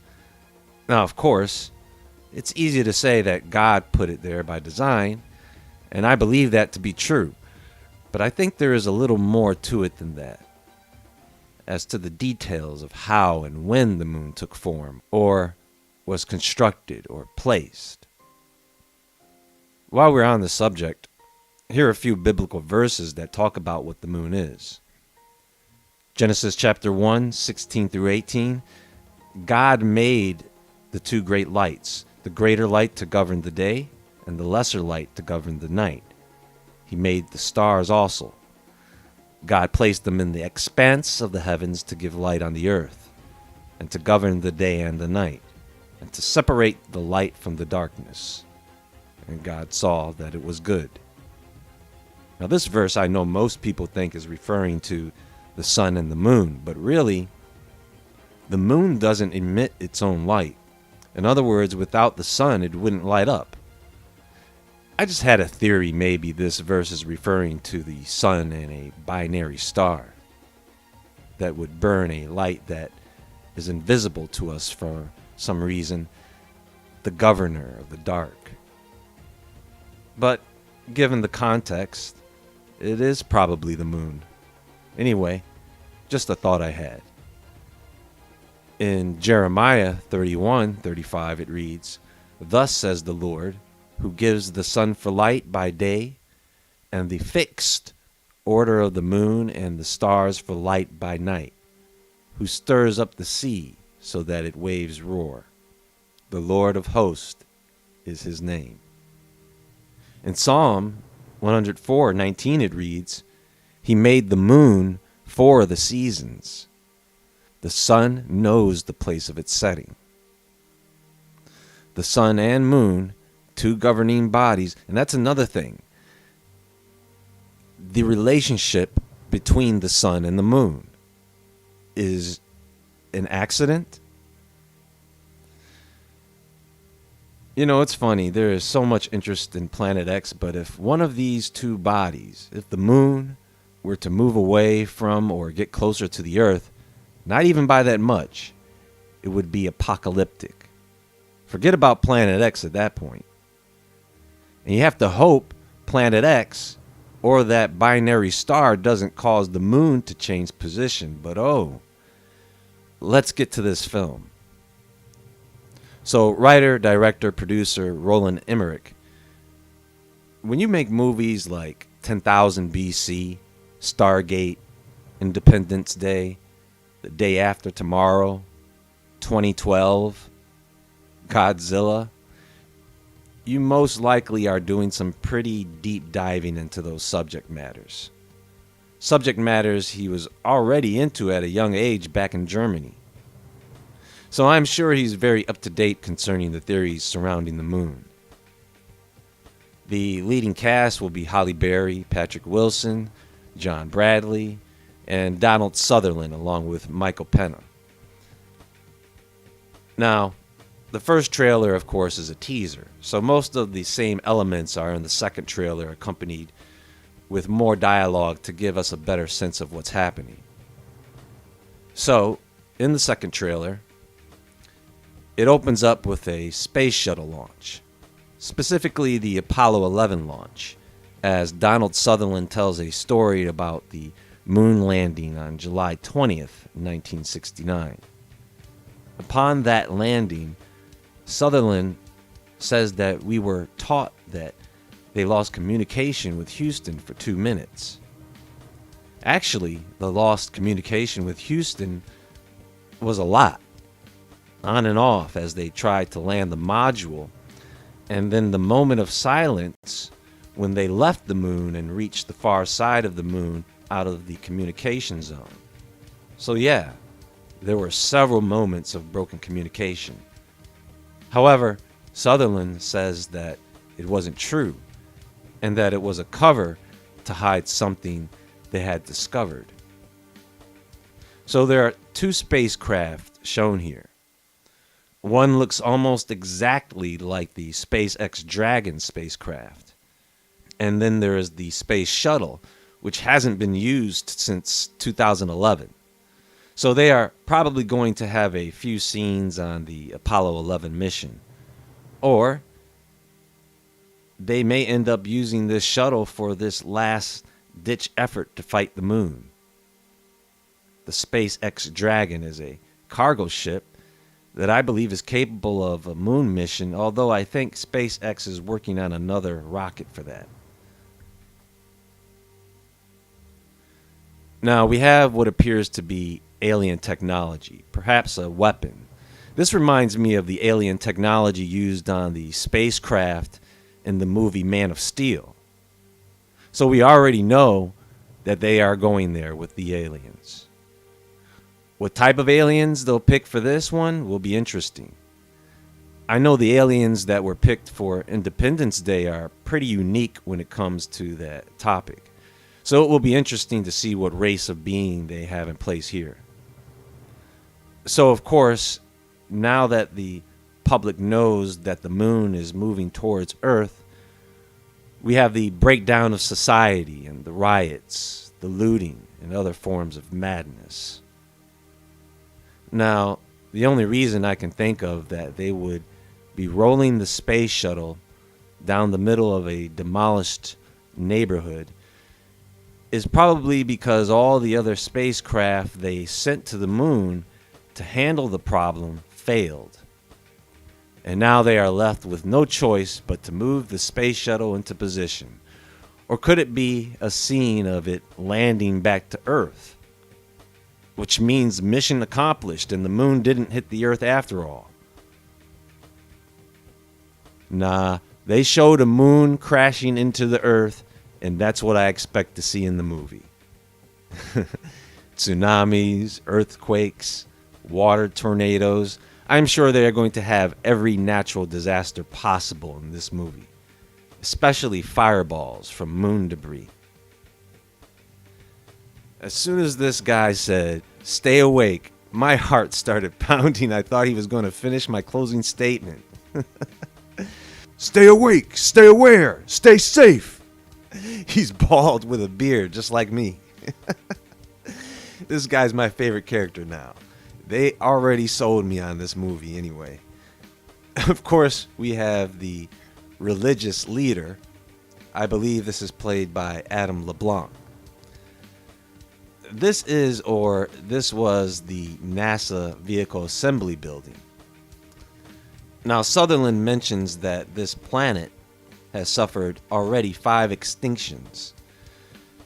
And the 5 mass extinctions he's referring to are the Ordovician mass extinction, the Devonian mass extinction, the Permian mass extinction, the Triassic-Jurassic mass extinction, and the Cretaceous-Tertiary mass extinction. And we can talk about those events in another presentation. Now, I have to say, they did a pretty good job with rendering the inside of the hollow moon, a gigantic machine or spacecraft. Now, the question is, if God was responsible for placing the moon, would it need to be some type of spacecraft? And if so, would the inner workings be less mechanical, less artificial? A craft constructed by angels. What would that look like? Who knows? This may be spot on, because other angelic craft have that description of that Dyson sphere or gyrosphere like cage surrounding a central life source or energy, right? So it does make you think. Spaceship moon theory. The spaceship moon theory, also known as the Vossen-Sherbakov theory, is a hypothesis that claims the Earth's moon may actually be an alien spacecraft. The hypothesis was put forth by 2 members of the then Soviet Academy of Sciences, Michael Vossen and Alexander Sherbakov, in a July 1970 article entitled, "Is the Moon the Creation of Alien Intelligence?" Vossen and Sherbakov's thesis was that the moon is a hollowed-out planetoid created by unknown beings with technology far superior to any on Earth. Huge machines would have been used to melt rock and form large cavities within the moon, with the resulting molten lava spewing out onto the moon's surface. The moon would therefore consist of a hull-like inner shell and an outer shell made from metallic rocky slag. For reasons unknown, the spaceship moon was then placed into orbit around the Earth. The hypothesis is that craters on the lunar surface from small impacts make cup-shaped craters where, as in the larger impacts, the meteor is drilling through the surface, which is 5 miles deep, into a 20-mile thick hull or shell, beyond which is a void, which might contain an atmosphere. Isn't it amazing? Yet again, we have a conspiracy theory that didn't come from a conspiracy theorist, but from the people who make up the scientists who study the moon. Zulu mythology about the moon. Zulu shaman Credo Mutwa said that Zulu legends believe the moon to be hollow and the home of the python of Hitari, or as David Icke calls them, the reptilians, a race of intelligent extraterrestrials. The legend states the moon was brought here hundreds of generations ago by 2 brothers, Wawan and Manku, who were the leaders of these reptilian extraterrestrials. David Icke has a book he published some time ago called Human Race Get Off Your Knees, The Lion Sleeps No More, where he gets into this topic. In any event, I guess the future holds the truth. We'll have to find out more when the time comes. That's all for now.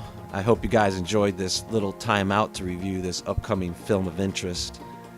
Everyone be sure to visit woodwardentertainment.com and the Woodward Entertainment store. You can follow me on Instagram at jwoodward. And until next time, brothers and sisters, stay awake, stay aware, stay safe. And I'll talk to you all soon.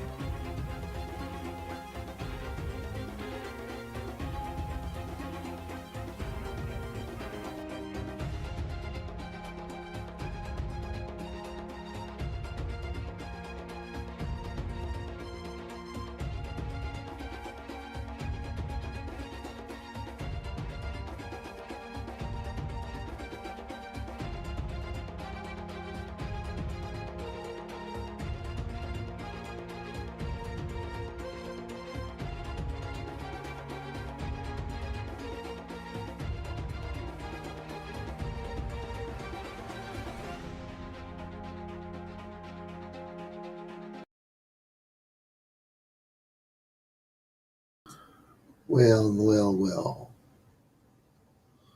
Let's see, what else do I gotta have for you?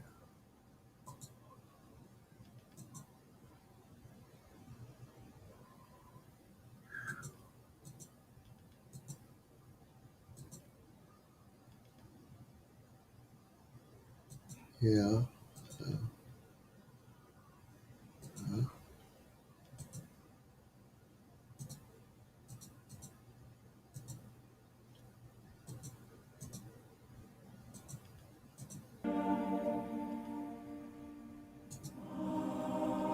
When someone wrongs you, ask yourself, what made him do it?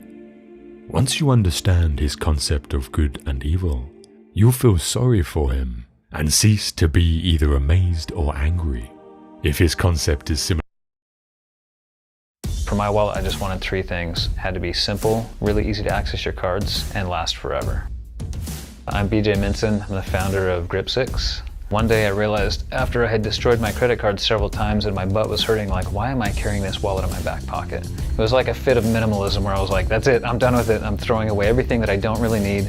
And I got a broccoli rubber band, stuck it on a couple credit cards, put it in my front pocket, and I was like, oh, this is so much better. In time I decided, similar to yours, then you will be bound to forgive him, since you would have acted as he did in similar circumstances.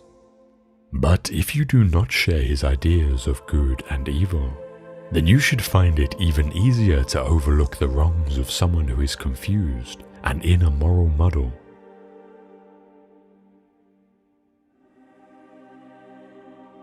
You know yourself what you are worth in your own eyes, and at what price you will sell yourself. For men sell themselves at various prices. This is why when Florus was deliberating whether he should appear at Nero's shows, taking part in the performance himself, Agrippinus replied, "Appear by all means." And when Florus inquired, "But why do you not appear?" he answered, "Because I do not even consider the question."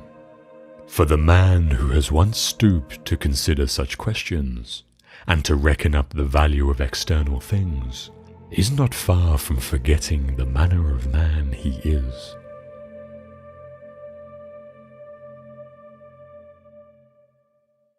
If you are distressed by anything external, the pain is not due to the thing itself, but to your estimate of it, and this you have the power to revoke at any moment.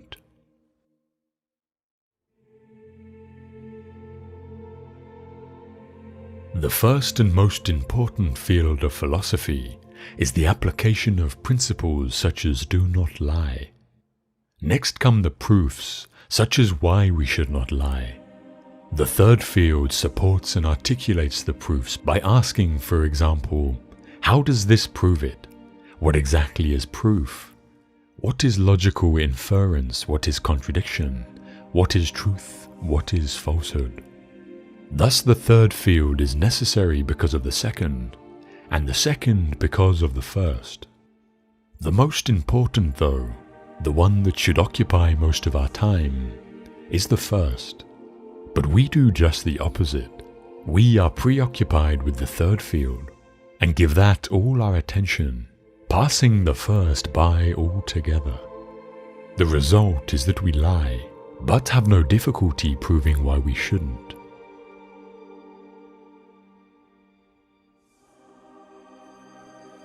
For I am not everlasting, but a human being, a part of the whole, as an hour is part of the day. Like an hour I must come, and like an hour pass away.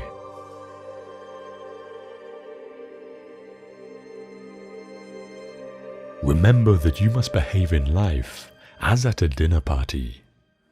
Is anything brought around to you? Put out your hand and take your share with moderation. Does it pass by you? Don't stop it. Is it not yet come? Don't stretch your desire towards it, but wait until it reaches you. Do this with regard to children, to a wife, to public posts, to riches, and you will eventually be a worthy partner of the feasts of the gods. And if you don't even take the things which are set before you, but are able even to reject them, then you will not only be a partner at the feasts of the gods, but also of their empire.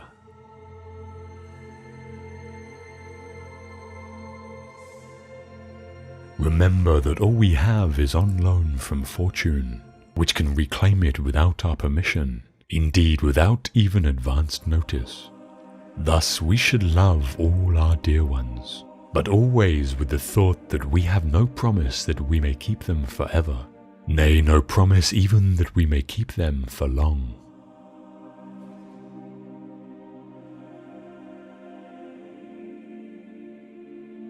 Never call yourself a philosopher, nor talk a great deal among the unlearned about theorems, but act conformably to them. Thus at an entertainment, don't talk how persons ought to eat, but eat as you ought. For remember that in this manner, Socrates also universally avoided all ostentation. And when persons came to him and desired to be recommended by him to philosophers, he took and recommended them. So well did he bear being overlooked, so that if any talk should happen among the unlearned concerning philosophic theorems, be you for the most part silent. For there is great danger in immediately throwing out what you have not digested. And if anyone tells you that you know nothing, and you are not nettled at it, then you may be sure that you have begun your business. For sheep don't throw up the grass to show the shepherds how much they have eaten, but inwardly digesting their food, they outwardly produce wool and milk. Thus therefore do you likewise not show theorems to the unlearned, but the actions produced by them, after they have been digested.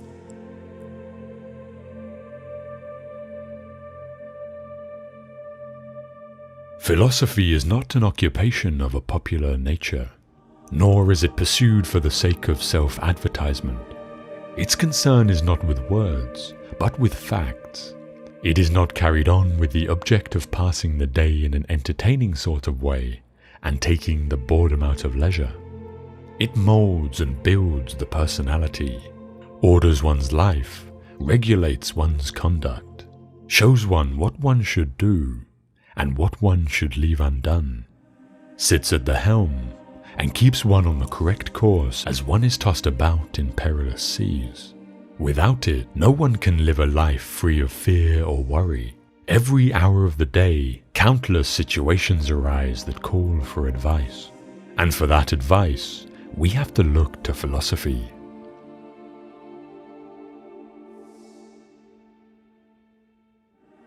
For what prevents us from saying that the happy life is to have a mind that is free, lofty, fearless, and steadfast? A mind that is placed beyond the reach of fear, beyond the reach of desire, that counts virtue the only good, baseness the only evil, and all else but a worthless mass of things, which come and go without increasing or diminishing the highest good, and neither subtract any part from the happy life, nor add any part to it. A man thus grounded must, whether he wills or not, necessarily be attended by constant cheerfulness, and a joy that is deep and issues from deep within, since he finds delight in his own resources, and desires no joys greater than his inner joys.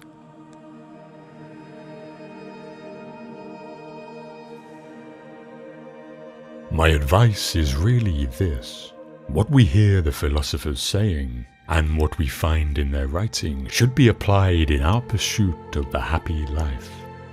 We should hunt out the helpful pieces of teaching, and the spirited and noble-minded sayings, which are capable of immediate practical application, not far-fetched or archaic expressions of extravagant metaphors and figures of speech, and learn them so well that the words become works.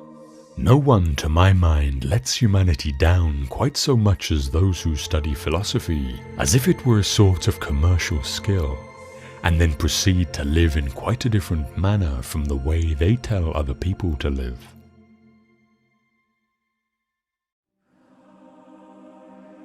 I'm gonna go smoke a cigarette, guys. There's plenty of time left in this video. Certainty of judgment in the present moment, action for the common good in the present moment, and an attitude of gratitude in the present moment for anything that comes your way.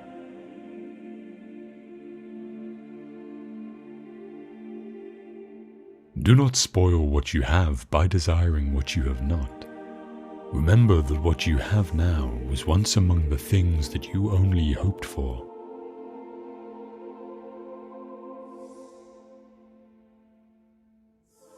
True happiness is to enjoy the present without anxious dependence upon the future, not to amuse ourselves with either hopes or fears, but to rest satisfied with what we have, which is sufficient. For he that is so wants nothing. The greatest blessings of mankind are within us and within our reach. A wise man is content with his lot, whatever it may be, without wishing for what he has not.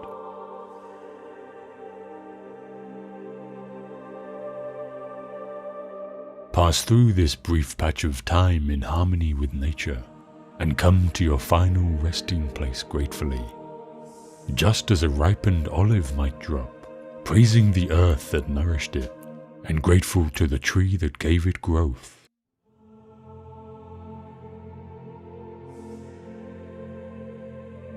Wealth consists not in having great possessions, but in having few wants.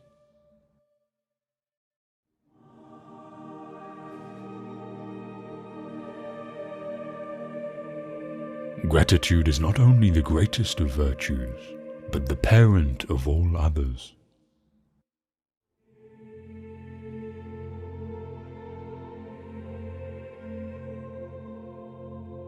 It is not the man who has too little, but the man who craves more that is poor.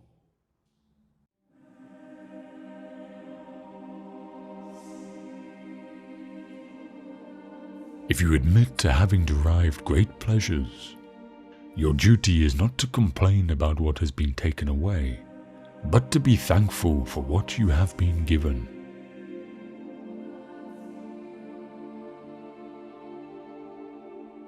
Remember that you must behave in life as at a dinner party. Is anything brought around to you? Put out your hand and take your share with moderation. Does it pass by you? Don't stop it. Is it not yet come? Don't stretch your desire towards it, but wait until it reaches you. Do this with regard to children, to a wife, to public posts, to riches, and you will eventually be a worthy partner of the feasts of the gods. And if you don't even take the things which are set before you, but are able even to reject them, then you will not only be a partner at the feasts of the gods, but also of their empire.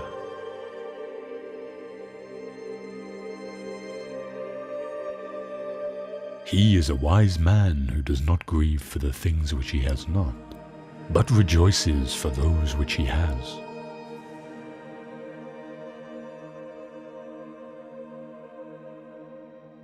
Think of yourself as dead.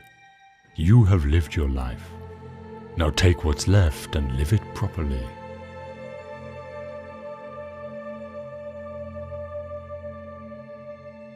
We should try by all means to be as grateful as possible, for gratitude is a good thing for ourselves in a sense in which justice, that is commonly supposed to concern other persons, is not.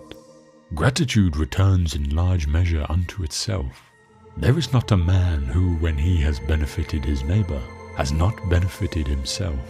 I do not mean for the reason that he whom you have aided will desire to aid you, or that he who you have defended will desire to protect you, or that an example of good conduct returns in a circle to benefit the doer, just as examples of bad conduct recoil upon their authors, and as men find no pity if they suffer wrongs which they themselves have demonstrated the possibility of committing, but that the reward for all the virtues lies in the virtues themselves, for they are not practiced with a view to recompense.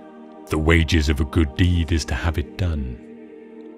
I am grateful not in order that my neighbor, provoked by the earlier act of kindness, may be more ready to benefit me, but simply in order that I may perform a most pleasant and beautiful act.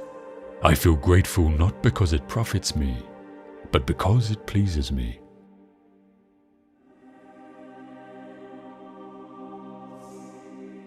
Cultivate the habit for being grateful for every good thing that comes to you, and to give thanks continuously.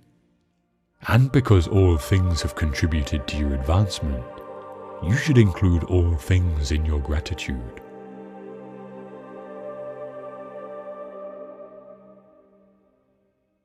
The desire for imaginary benefits often involves the loss of present blessings.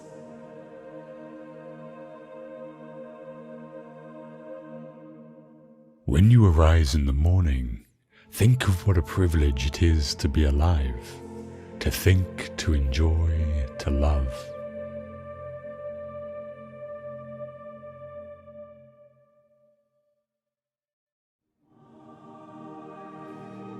The chief task in life is simply this: to identify and separate matters so that I can say clearly to myself which are externals not under my control, and which have to do with the choices I actually control. Where then do I look for good and evil? Not to uncontrollable externals, but within myself, to the choices that are my own.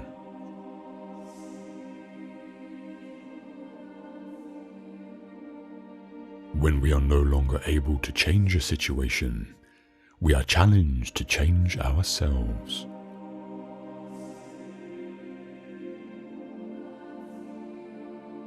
You have power over your mind, not outside events. Realize this, and you will find strength.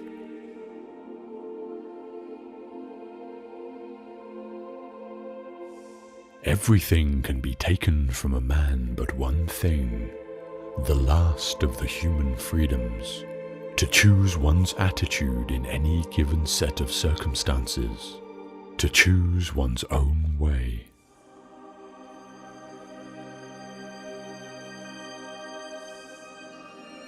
There is only one way to happiness, and that is to cease worrying about the things which are beyond the power of our will.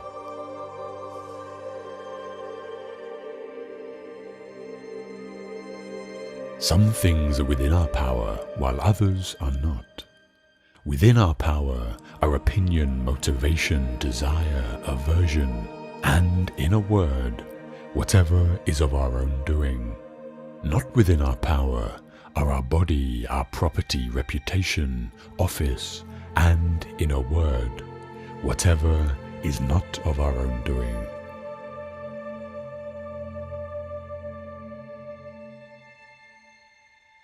In our control is the most beautiful and important thing, the thing because of which even the God himself is happy, namely the proper use of our impressions. We must concern ourselves absolutely with the things that are under our control, and entrust the things not in our control to the universe.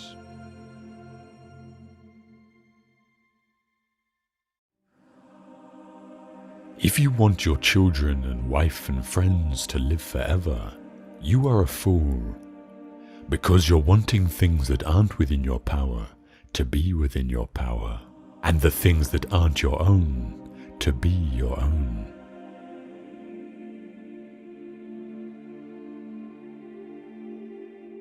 No person has the power to have everything they want, but it is in their power not to want what they don't have, and to cheerfully put to good use what they do have.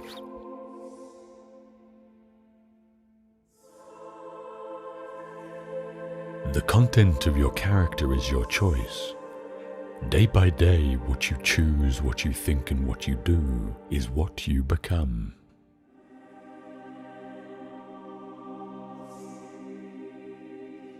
There are two things a person should never be angry at: what they can help and what they cannot.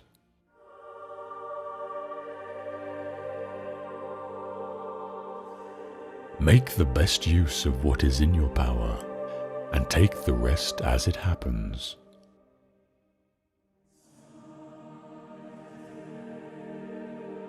Remember that among the things over which we have complete control are the goals we set for ourselves.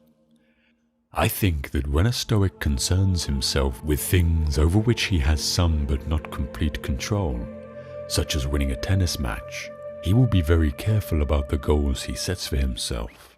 In particular, he will be careful to set internal rather than external goals. Thus, his goals in playing tennis will not be to win a match, something external over which he has only partial control, but to play to the best of his ability in the match, something internal over which he has complete control. By choosing this goal, he will spare himself frustration and disappointment should he lose the match. Since it was not his goal to win the match, he will not have failed to attain his goal as long as he played his best. His tranquility will not be disturbed.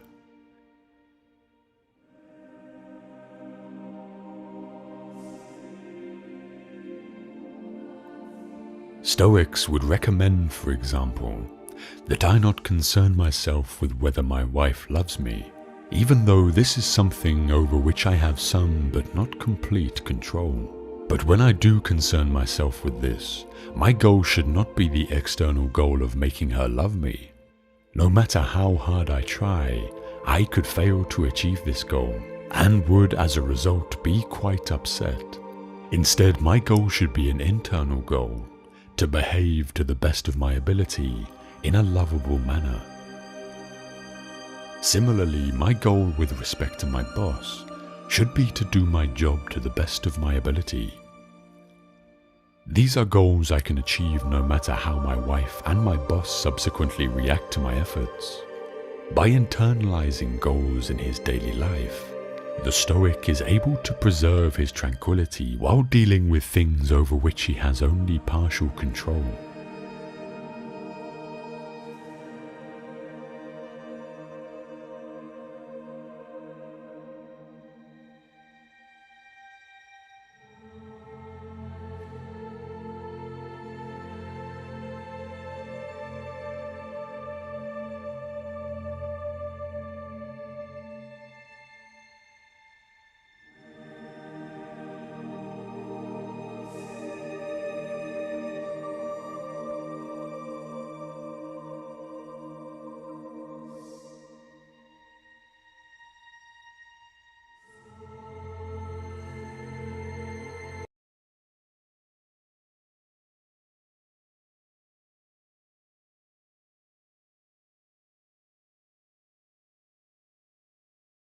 How'd you like that one? Oh, good night, Texas. Oh, hey, Psychonaut Joey. Psychonaut Portals in the house. All right, good night. Good night, Matt.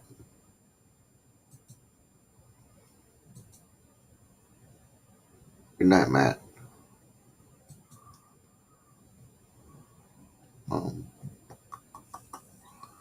See here.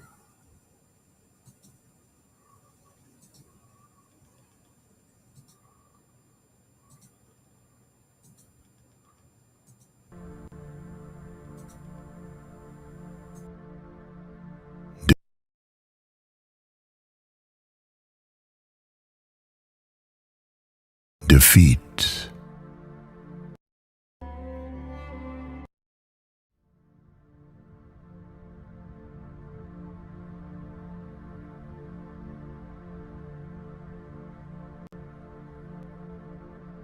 Defeat. My defeat. My solitude and my aloofness. You are dearer to me than 1,000 triumphs, and sweeter to my heart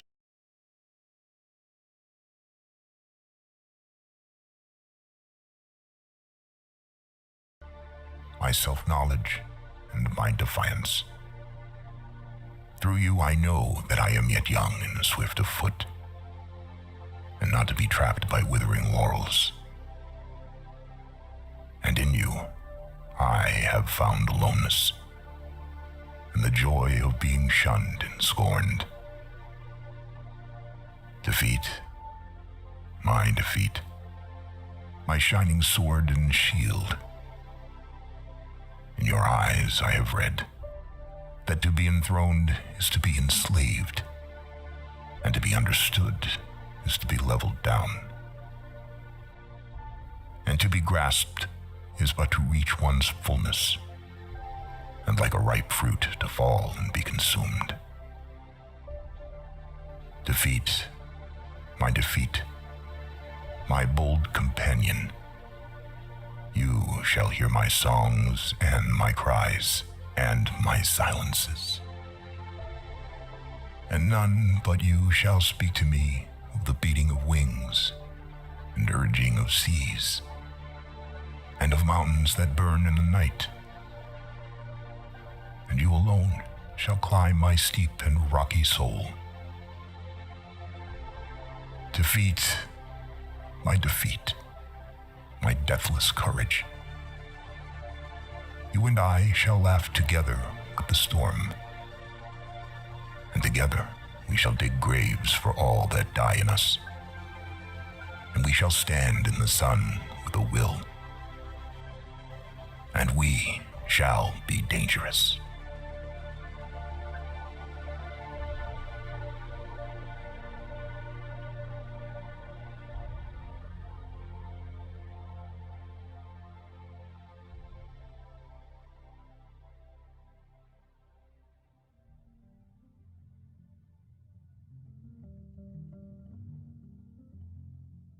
Tell me not, in mournful numbers, life is but an empty dream.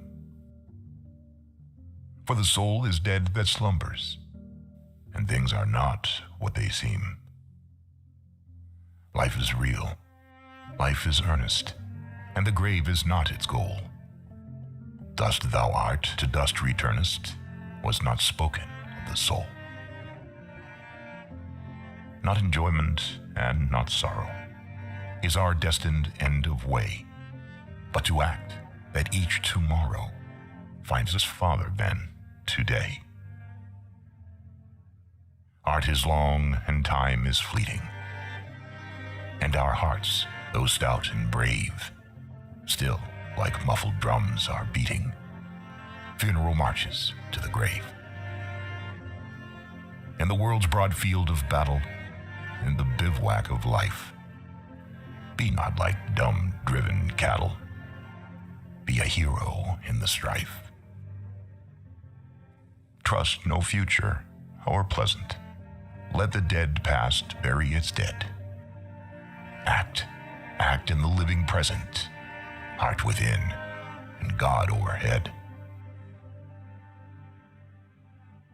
Lives of great men all remind us we can make our lives sublime, and departing, leave behind us footprints on the sands of time.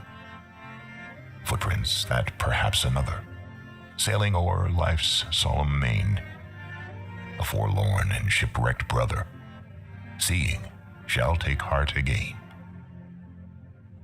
Let us then be up and doing, with a heart for any fate, still achieving, still pursuing. Learn to labor and learn to wait.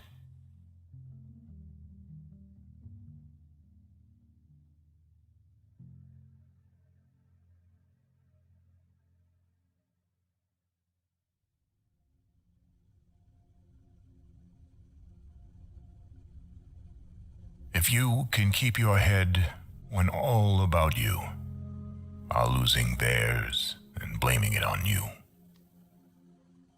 if you can trust yourself when all men doubt you, but make allowance for their doubting too,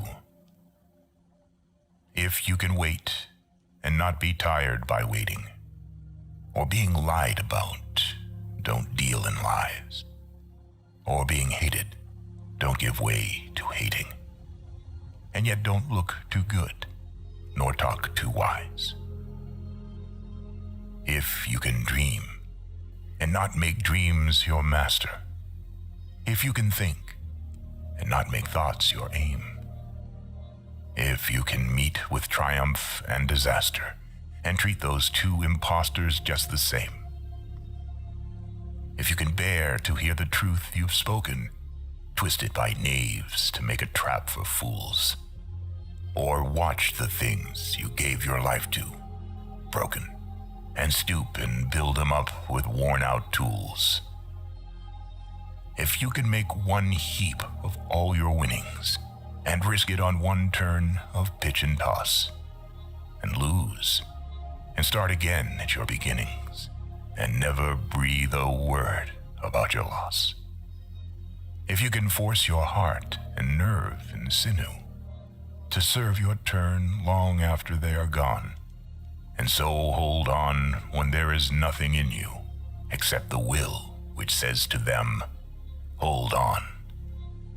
If you can talk with crowds and keep your virtue, or walk with kings nor lose the common touch. If neither foes nor loving friends can hurt you, if all men count with you, but none too much. If you can fill the unforgiving minute with 60 seconds worth of distance run, yours is the earth and everything that's in it. And, which is more, you'll be a man, my son.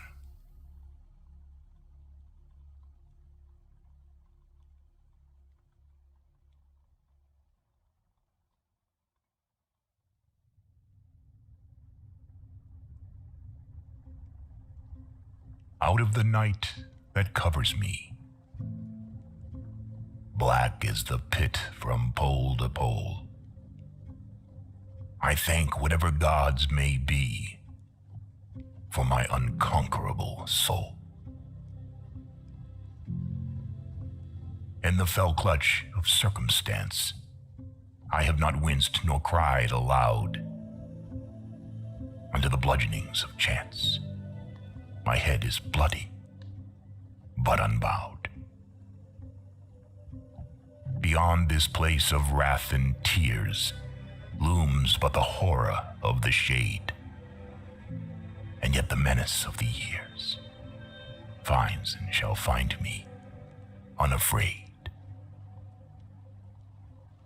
It matters not how strait the gate, how charged with punishments the scroll. I am the master of my fate. I am the captain of my soul.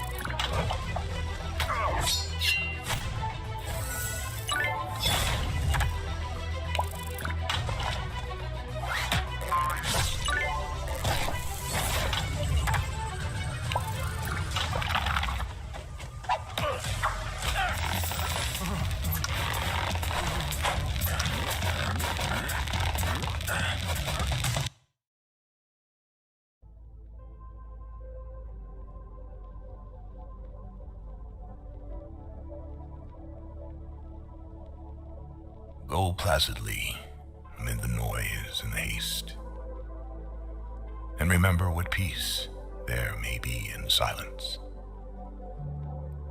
As far as possible, without surrender, be on good terms with all persons. Speak your truth quietly and clearly, and listen to others, even to the dull and the ignorant. They too have their story. Avoid loud and aggressive persons. They are vexations to the spirit. If you compare yourself with others, you may become vain or bitter. For always there will be greater and lesser persons than yourself.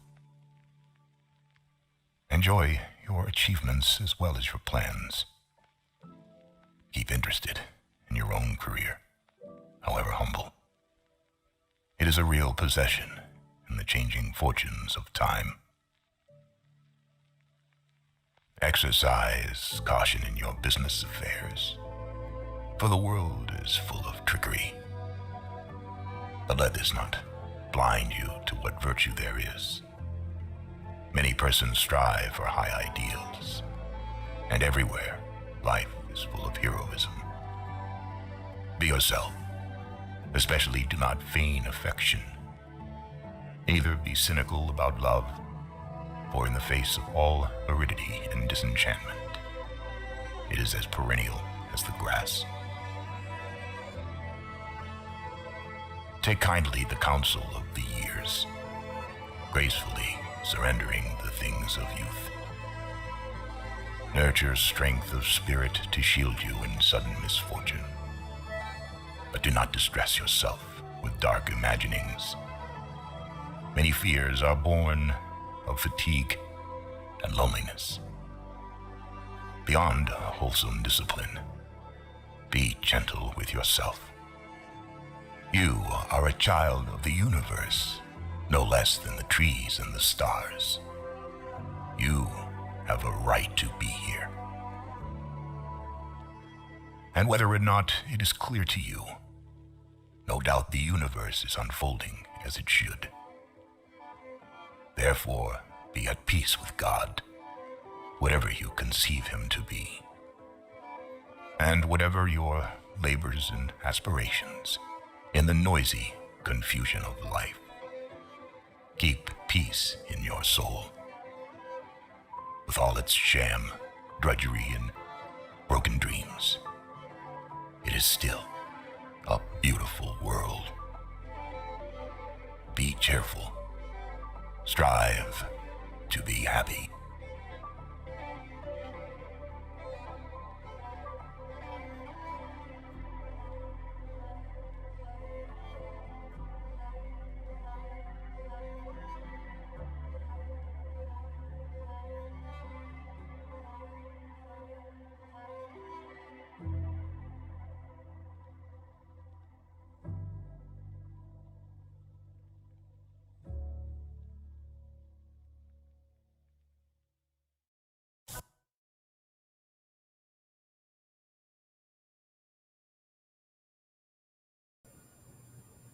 All right. I got more. We're down to 3 people now.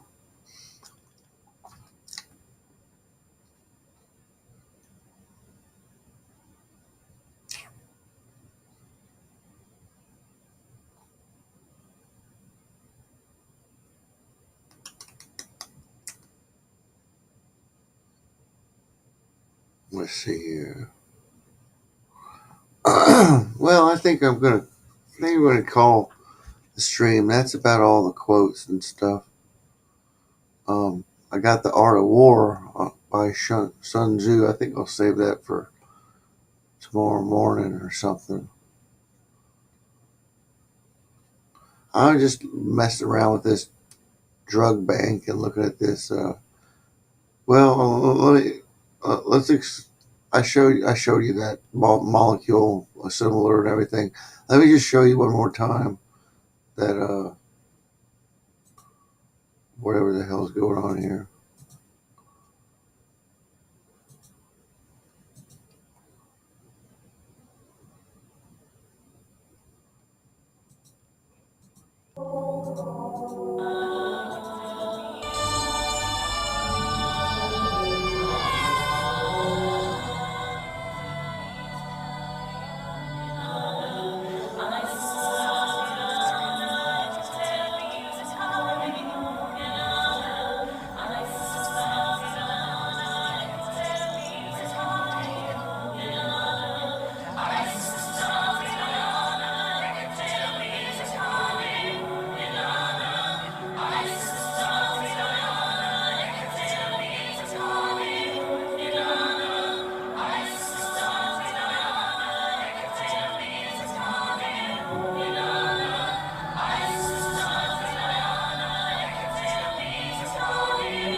am alone in a forest of memories, dragging behind me the whole of winter.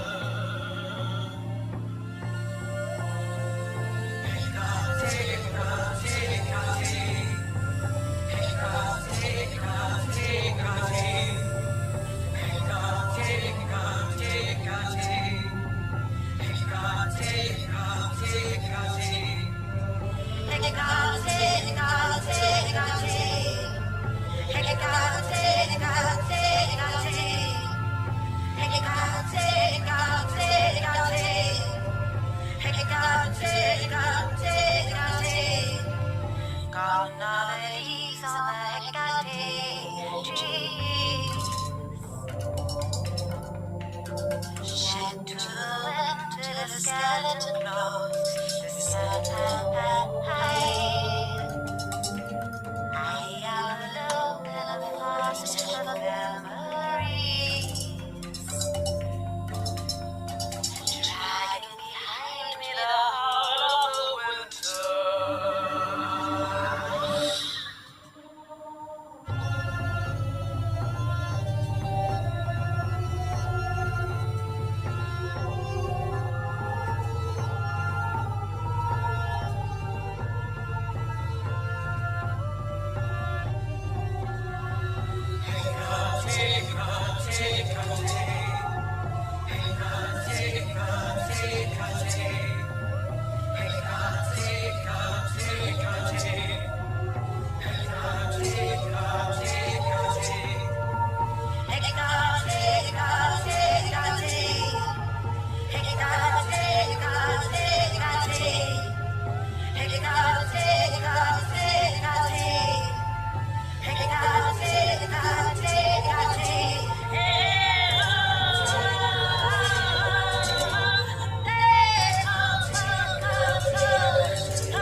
out.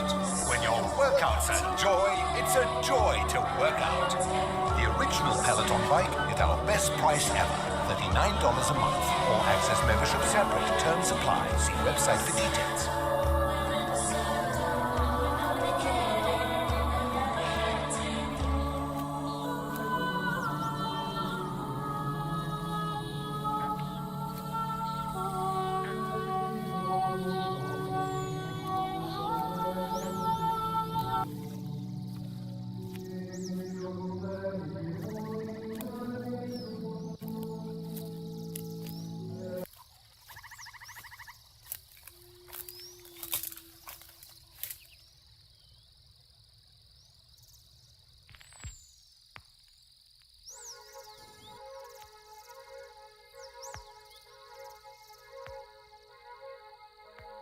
In your mind, you have capacities, you know,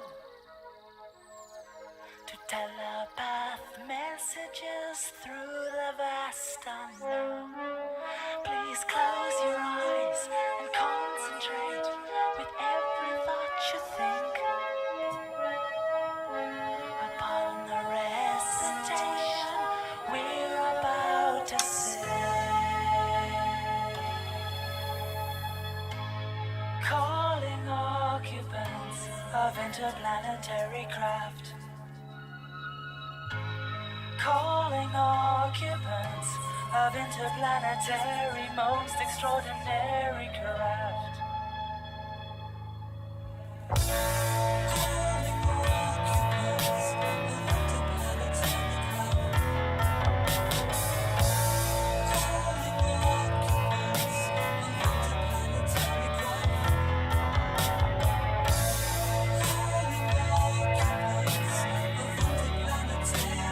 of interplanetary craft.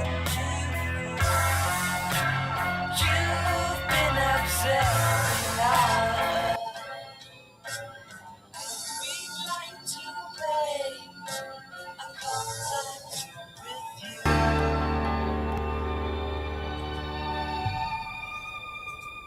We are your friends.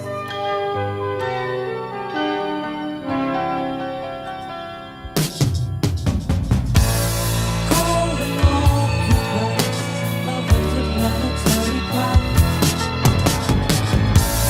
Calling occupants of interplanetary ultra emissaries.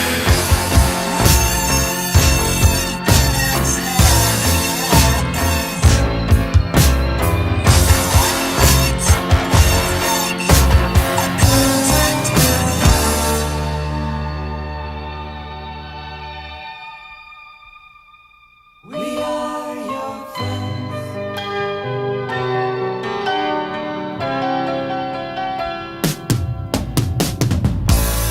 Calling occupants of interplanetary, quite extraordinary craft.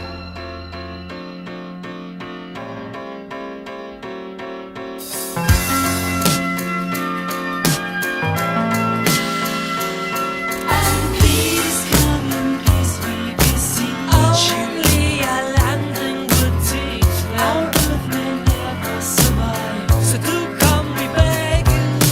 Please interstellar policeman, won't you give us a sign? Give us a sign that we reached you.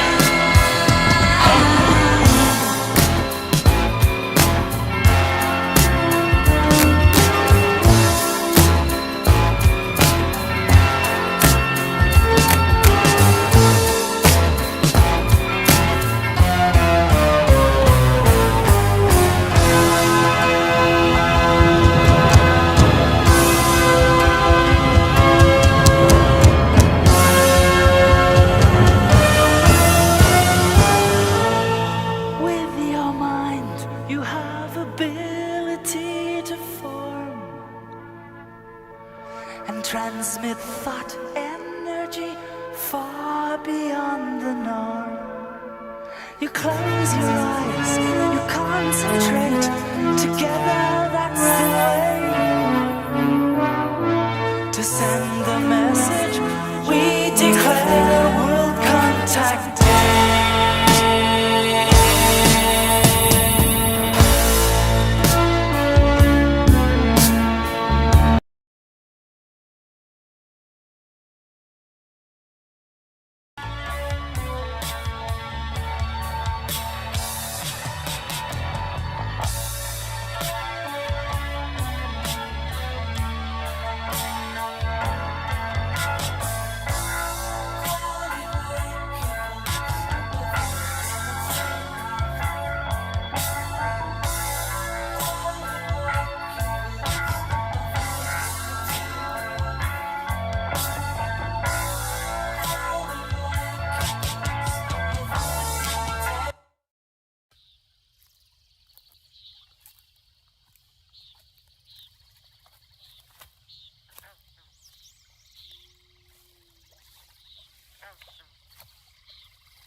telepath messages through the vast unknown. Please close your eyes and concentrate with every thought you think upon the recitation we're about to sing. Calling occupants of interplanetary craft. Calling occupants of interplanetary most extraordinary craft.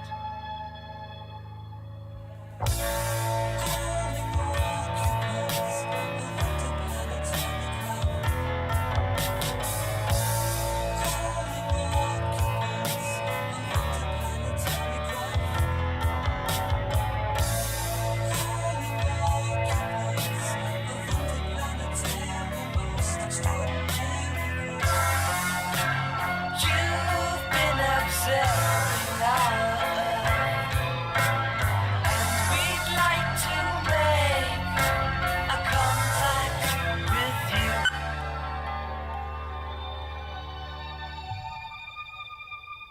We are your friends.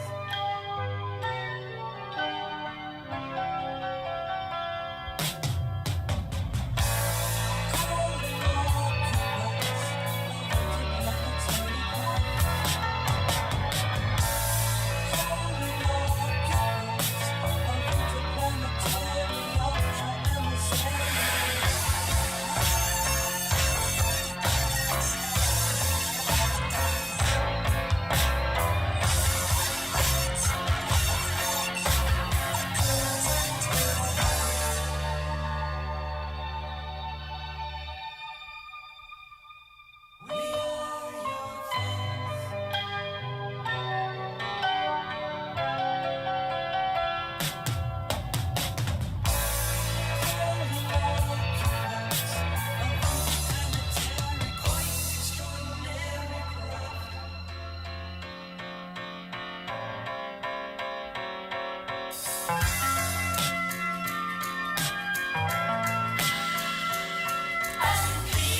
interplanetary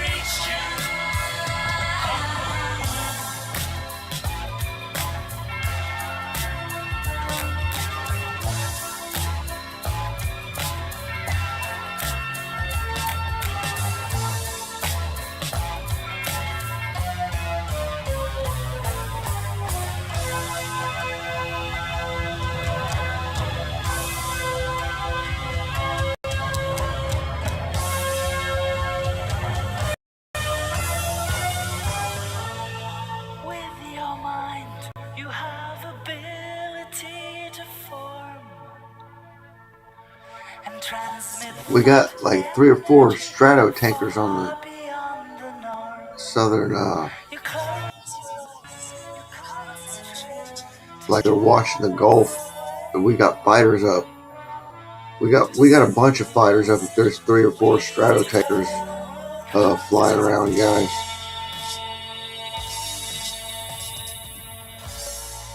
Let's see. There's one. There's an AE-67A over Jacksonville. The AE-7AB is over western Florida. And then there's one up in, what is that? Alabama. There's one over fucking Louisiana. There's one. No, that's not. There's another one in Texas heading east. Something's going on, guys.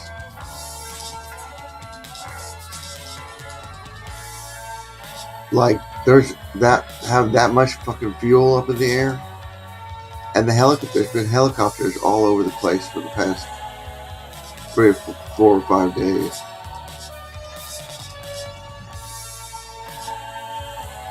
Like, I'm going to take the helicopters off.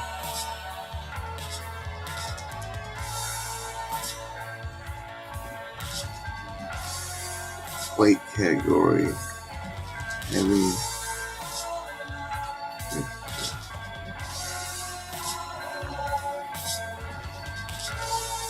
Okay, now I'll show you.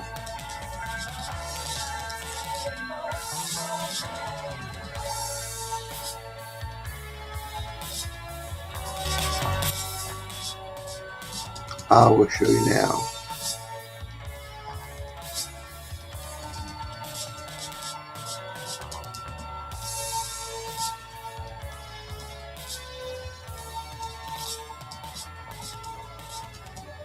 I took all the choppers off, but that one's still popping up there.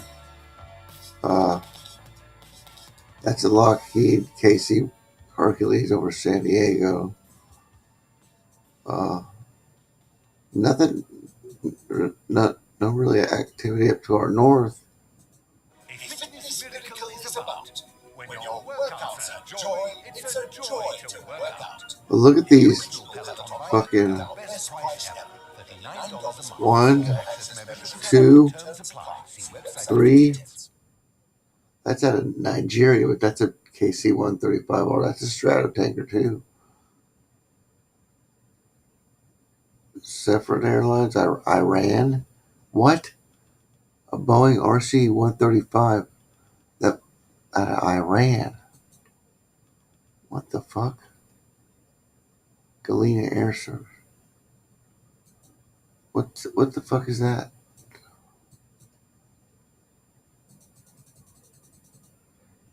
Shinro Shiner 40. Shiner 40. That's got to be a black guy flying that thing.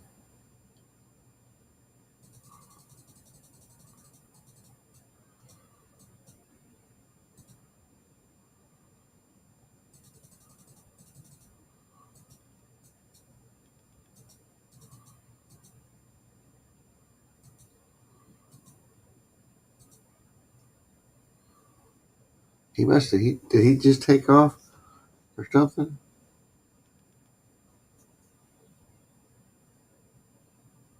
No, he's at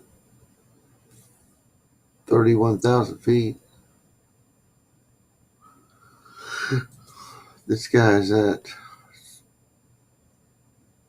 3,000 feet.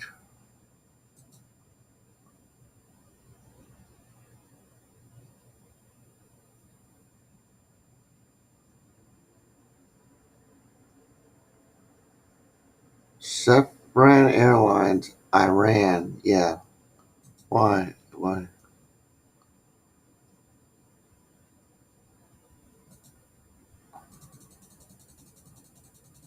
Shiner.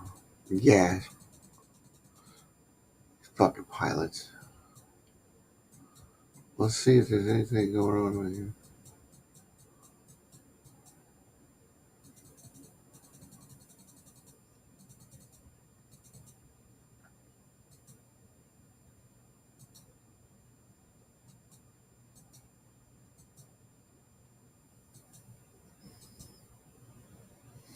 Strato tanker.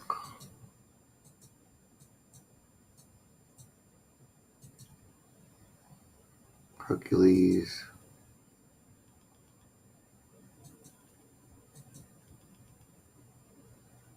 Air Mobility Command, Globemaster.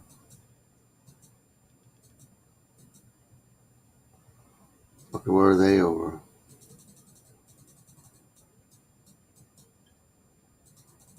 Germany. Duke. Some fucking general or something flying in. There's a Globemaster of the United States.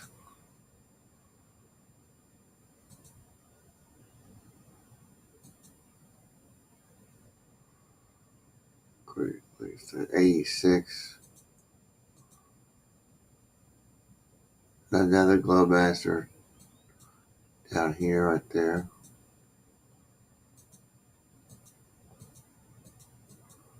And there's a lot of them up a lot of globe masters up. Boeing KC-135R, there's a fucking Stratotanker. Dude, I tell you, dude, we have a lot of fucking, there's gotta be a lot of fighters. See, the fighters don't show up on the fucking radar.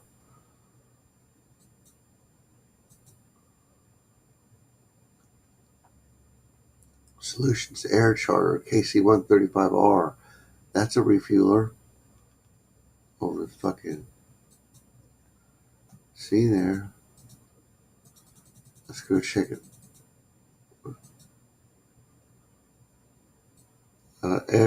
Navy Air Logistics Office, fucking electronics suite. Right there.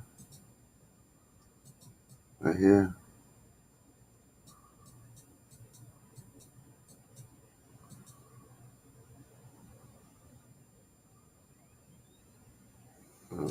Just like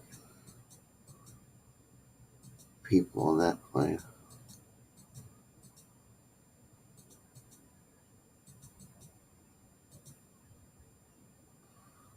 Globemaster, United States Air Mobility Command out of Sydney.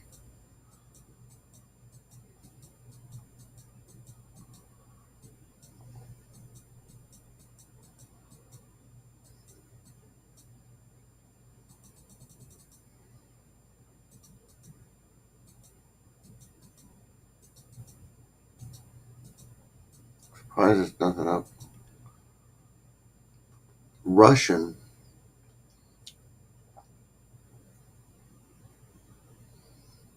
Lockheed case.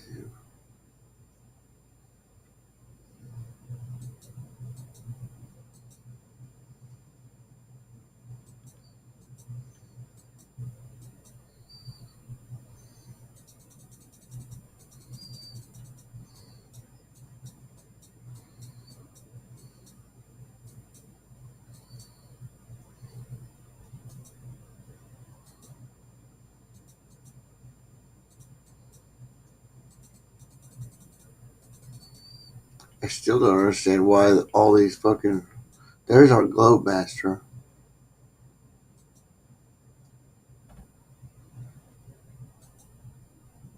There's got to be fighters. There's got to be a bunch of fighters just fucking out all over the place. What time is it? It's fucking 2 o'clock in the morning here.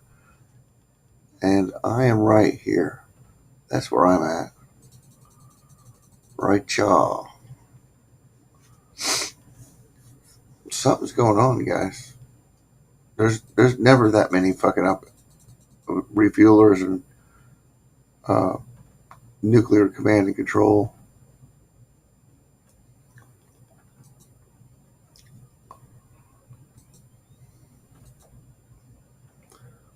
At least I got it on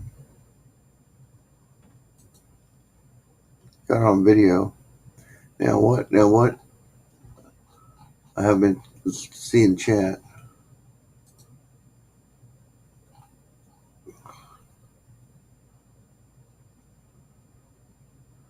Email, no. Call me on my phone. You can email me, and I gotta fix a caption real quick.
There's two emails. And do you got Messenger? Do you got Facebook Messenger?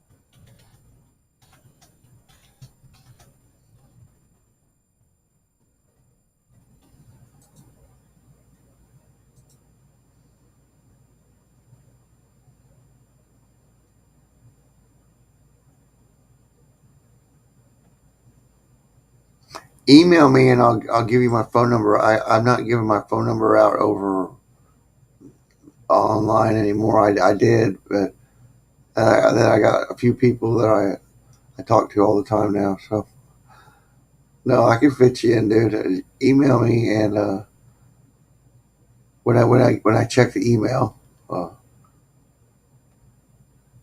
and or get a hold of me through Facebook Messenger. That's a real good because we can video chat through there. I can video chat through my phone though. Anyway.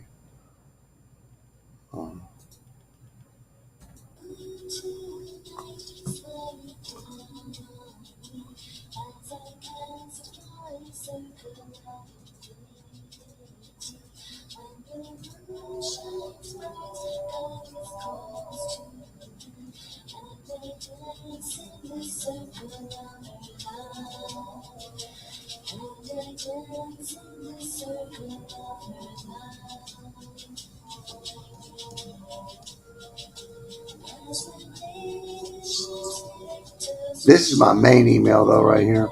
Let me see what the hell were you saying? That's what I was doing. I was going to go back and read chat. God, I'm so trying to figure out that chemical maker, dude. That chemical synthesizer. You've been checking the blog.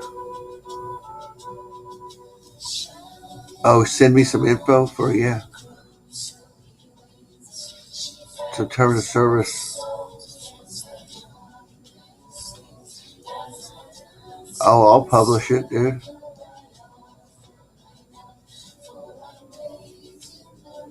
Yeah, Melissa been clicking the links.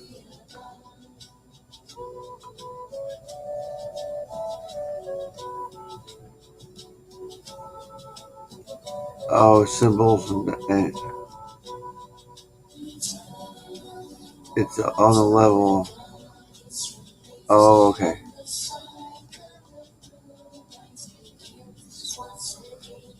Bomber sniffers and 3 tankers. They've been flying a bunch of choppers, man, all helicopters.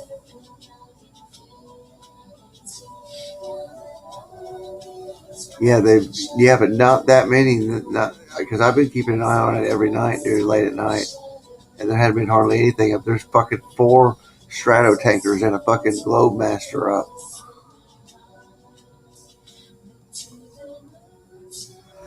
So something's going on. They wouldn't be fucking practicing at 2:00 in the morning, dude. They're doing some sort of exercise, live exercise. I mean, I guess you can consider that practice, but not if it involves another country's airplanes.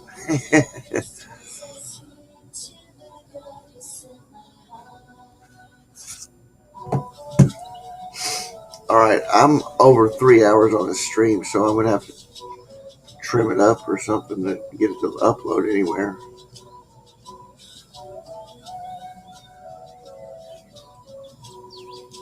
Did you did you get the link for that it's ADSB flight tracker. And then there's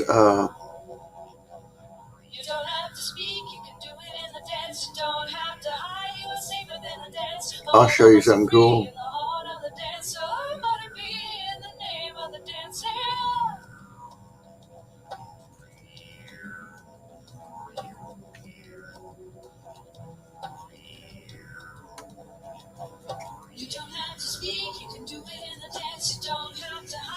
Oh, my new flight radar open. Fucking shit.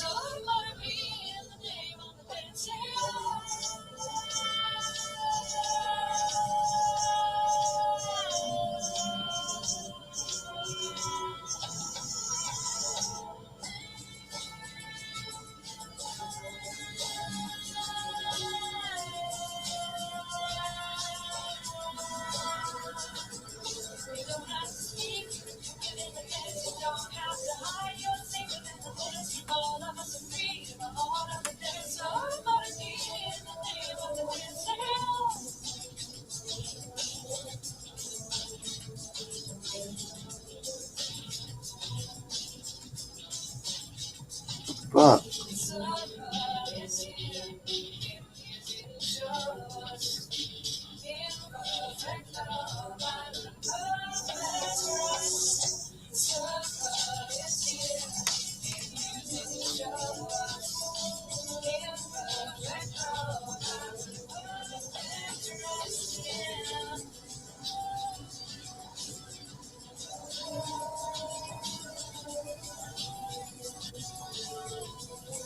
I'm gonna have to reinstall that thing. What did I do with it?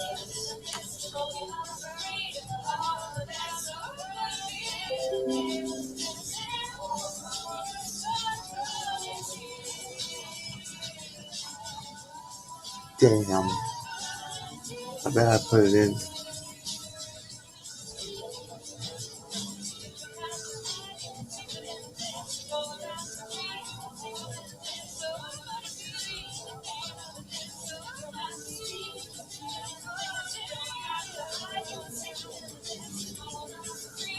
There it is.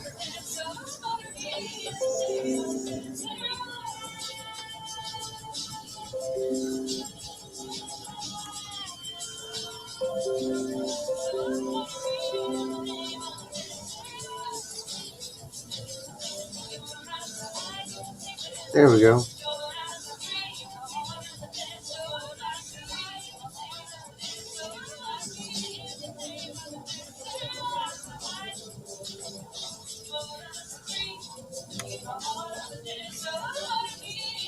A lot of my shit got fucked up somehow and got to download from fucking OneDrive.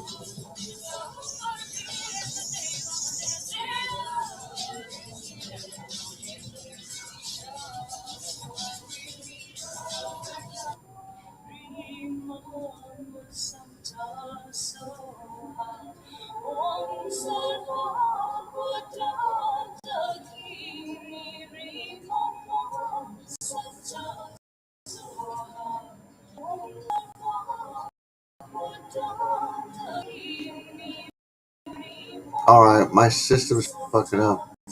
So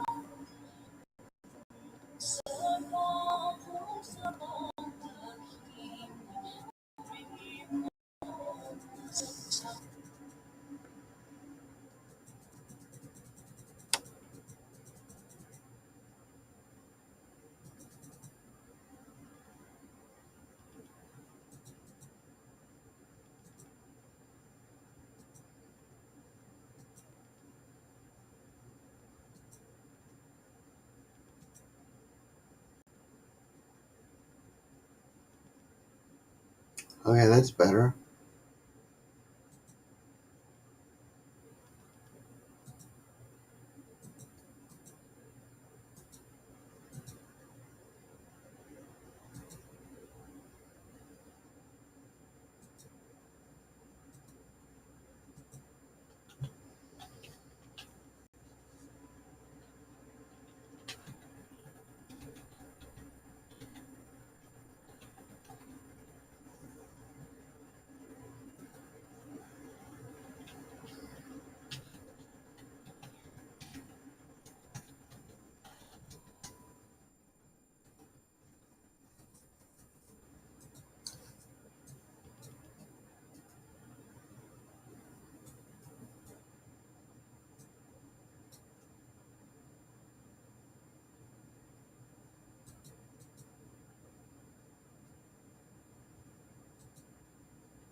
There's more up than what I thought. There's fucking 1, 2, 3, 4, 5, 6, 7 of them.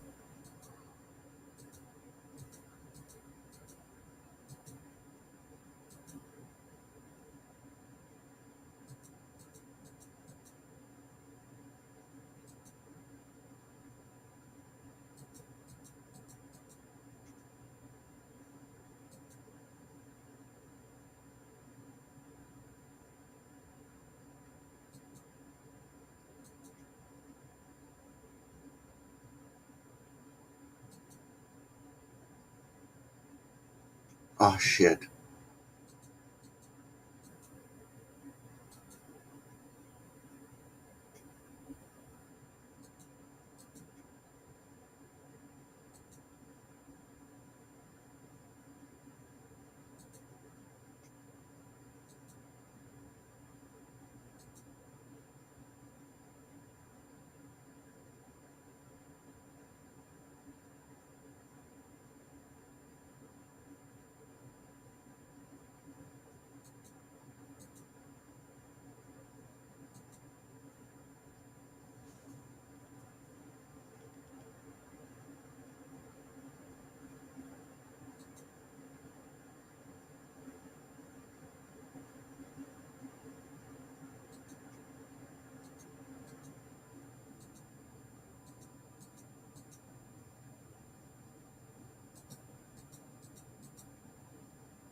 Now, these motherfuckers are always flying way the hell up here.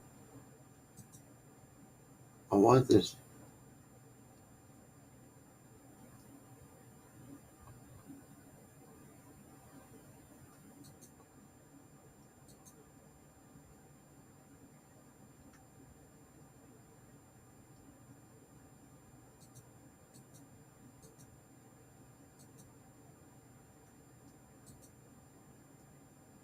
One and 9.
What is that?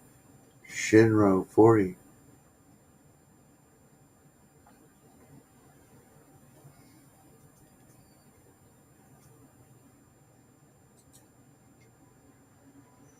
That's a nuclear electronics. Look at it.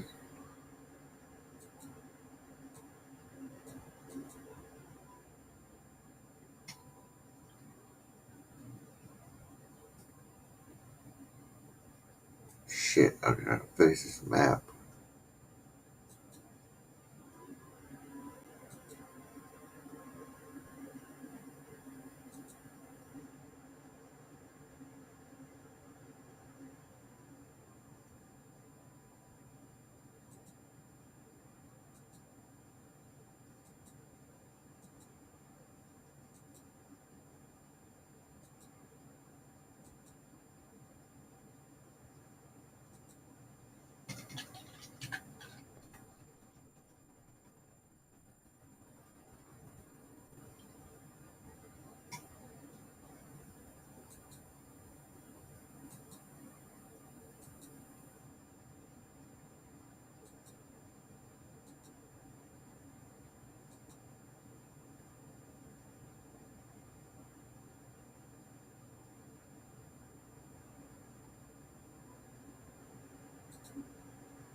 I don't know if those are glitched out or what.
This is a hard to use app. I like my ABS radar better, except for this has got better graphics.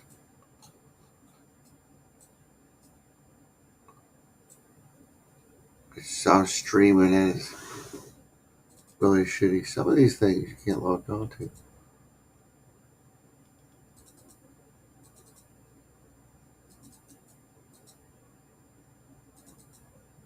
Fuck.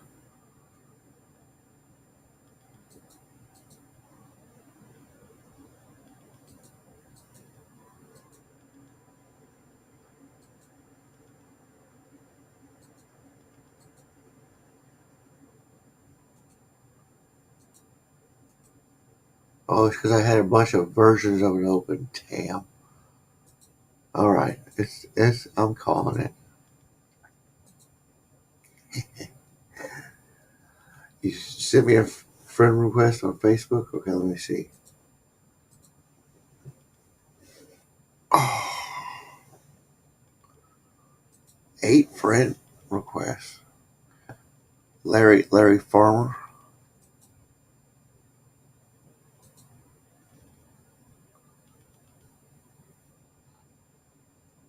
Yeah, that's you.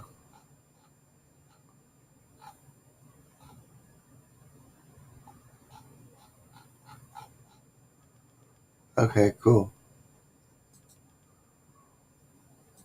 Yeah, you can call me tomorrow on Facebook Messenger, dude.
Okay. I got some outro music. I'm going on 4 hours now. Was a pretty good stream. I told you it was going to be a good stream. It's not as good as my frequency stream is going to be though. Oh shit! I don't have any tabs.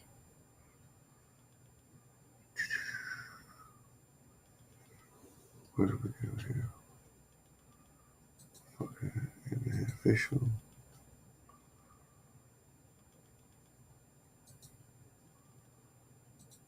Do.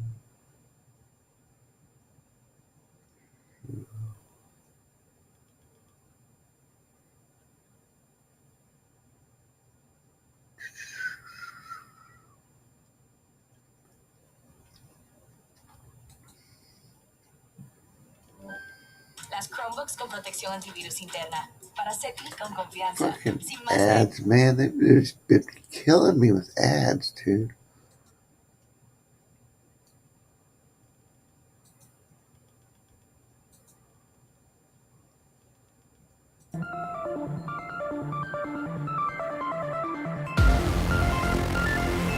Alright, dude, I'll see you tomorrow. I'll talk to you tomorrow. See you later, white boy. Whoever else stuck it out with me. Went on Twitch.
Attention anyone interested in a money-making career in fitness as a personal trainer. There is a massive need right now for at-home and online personal training.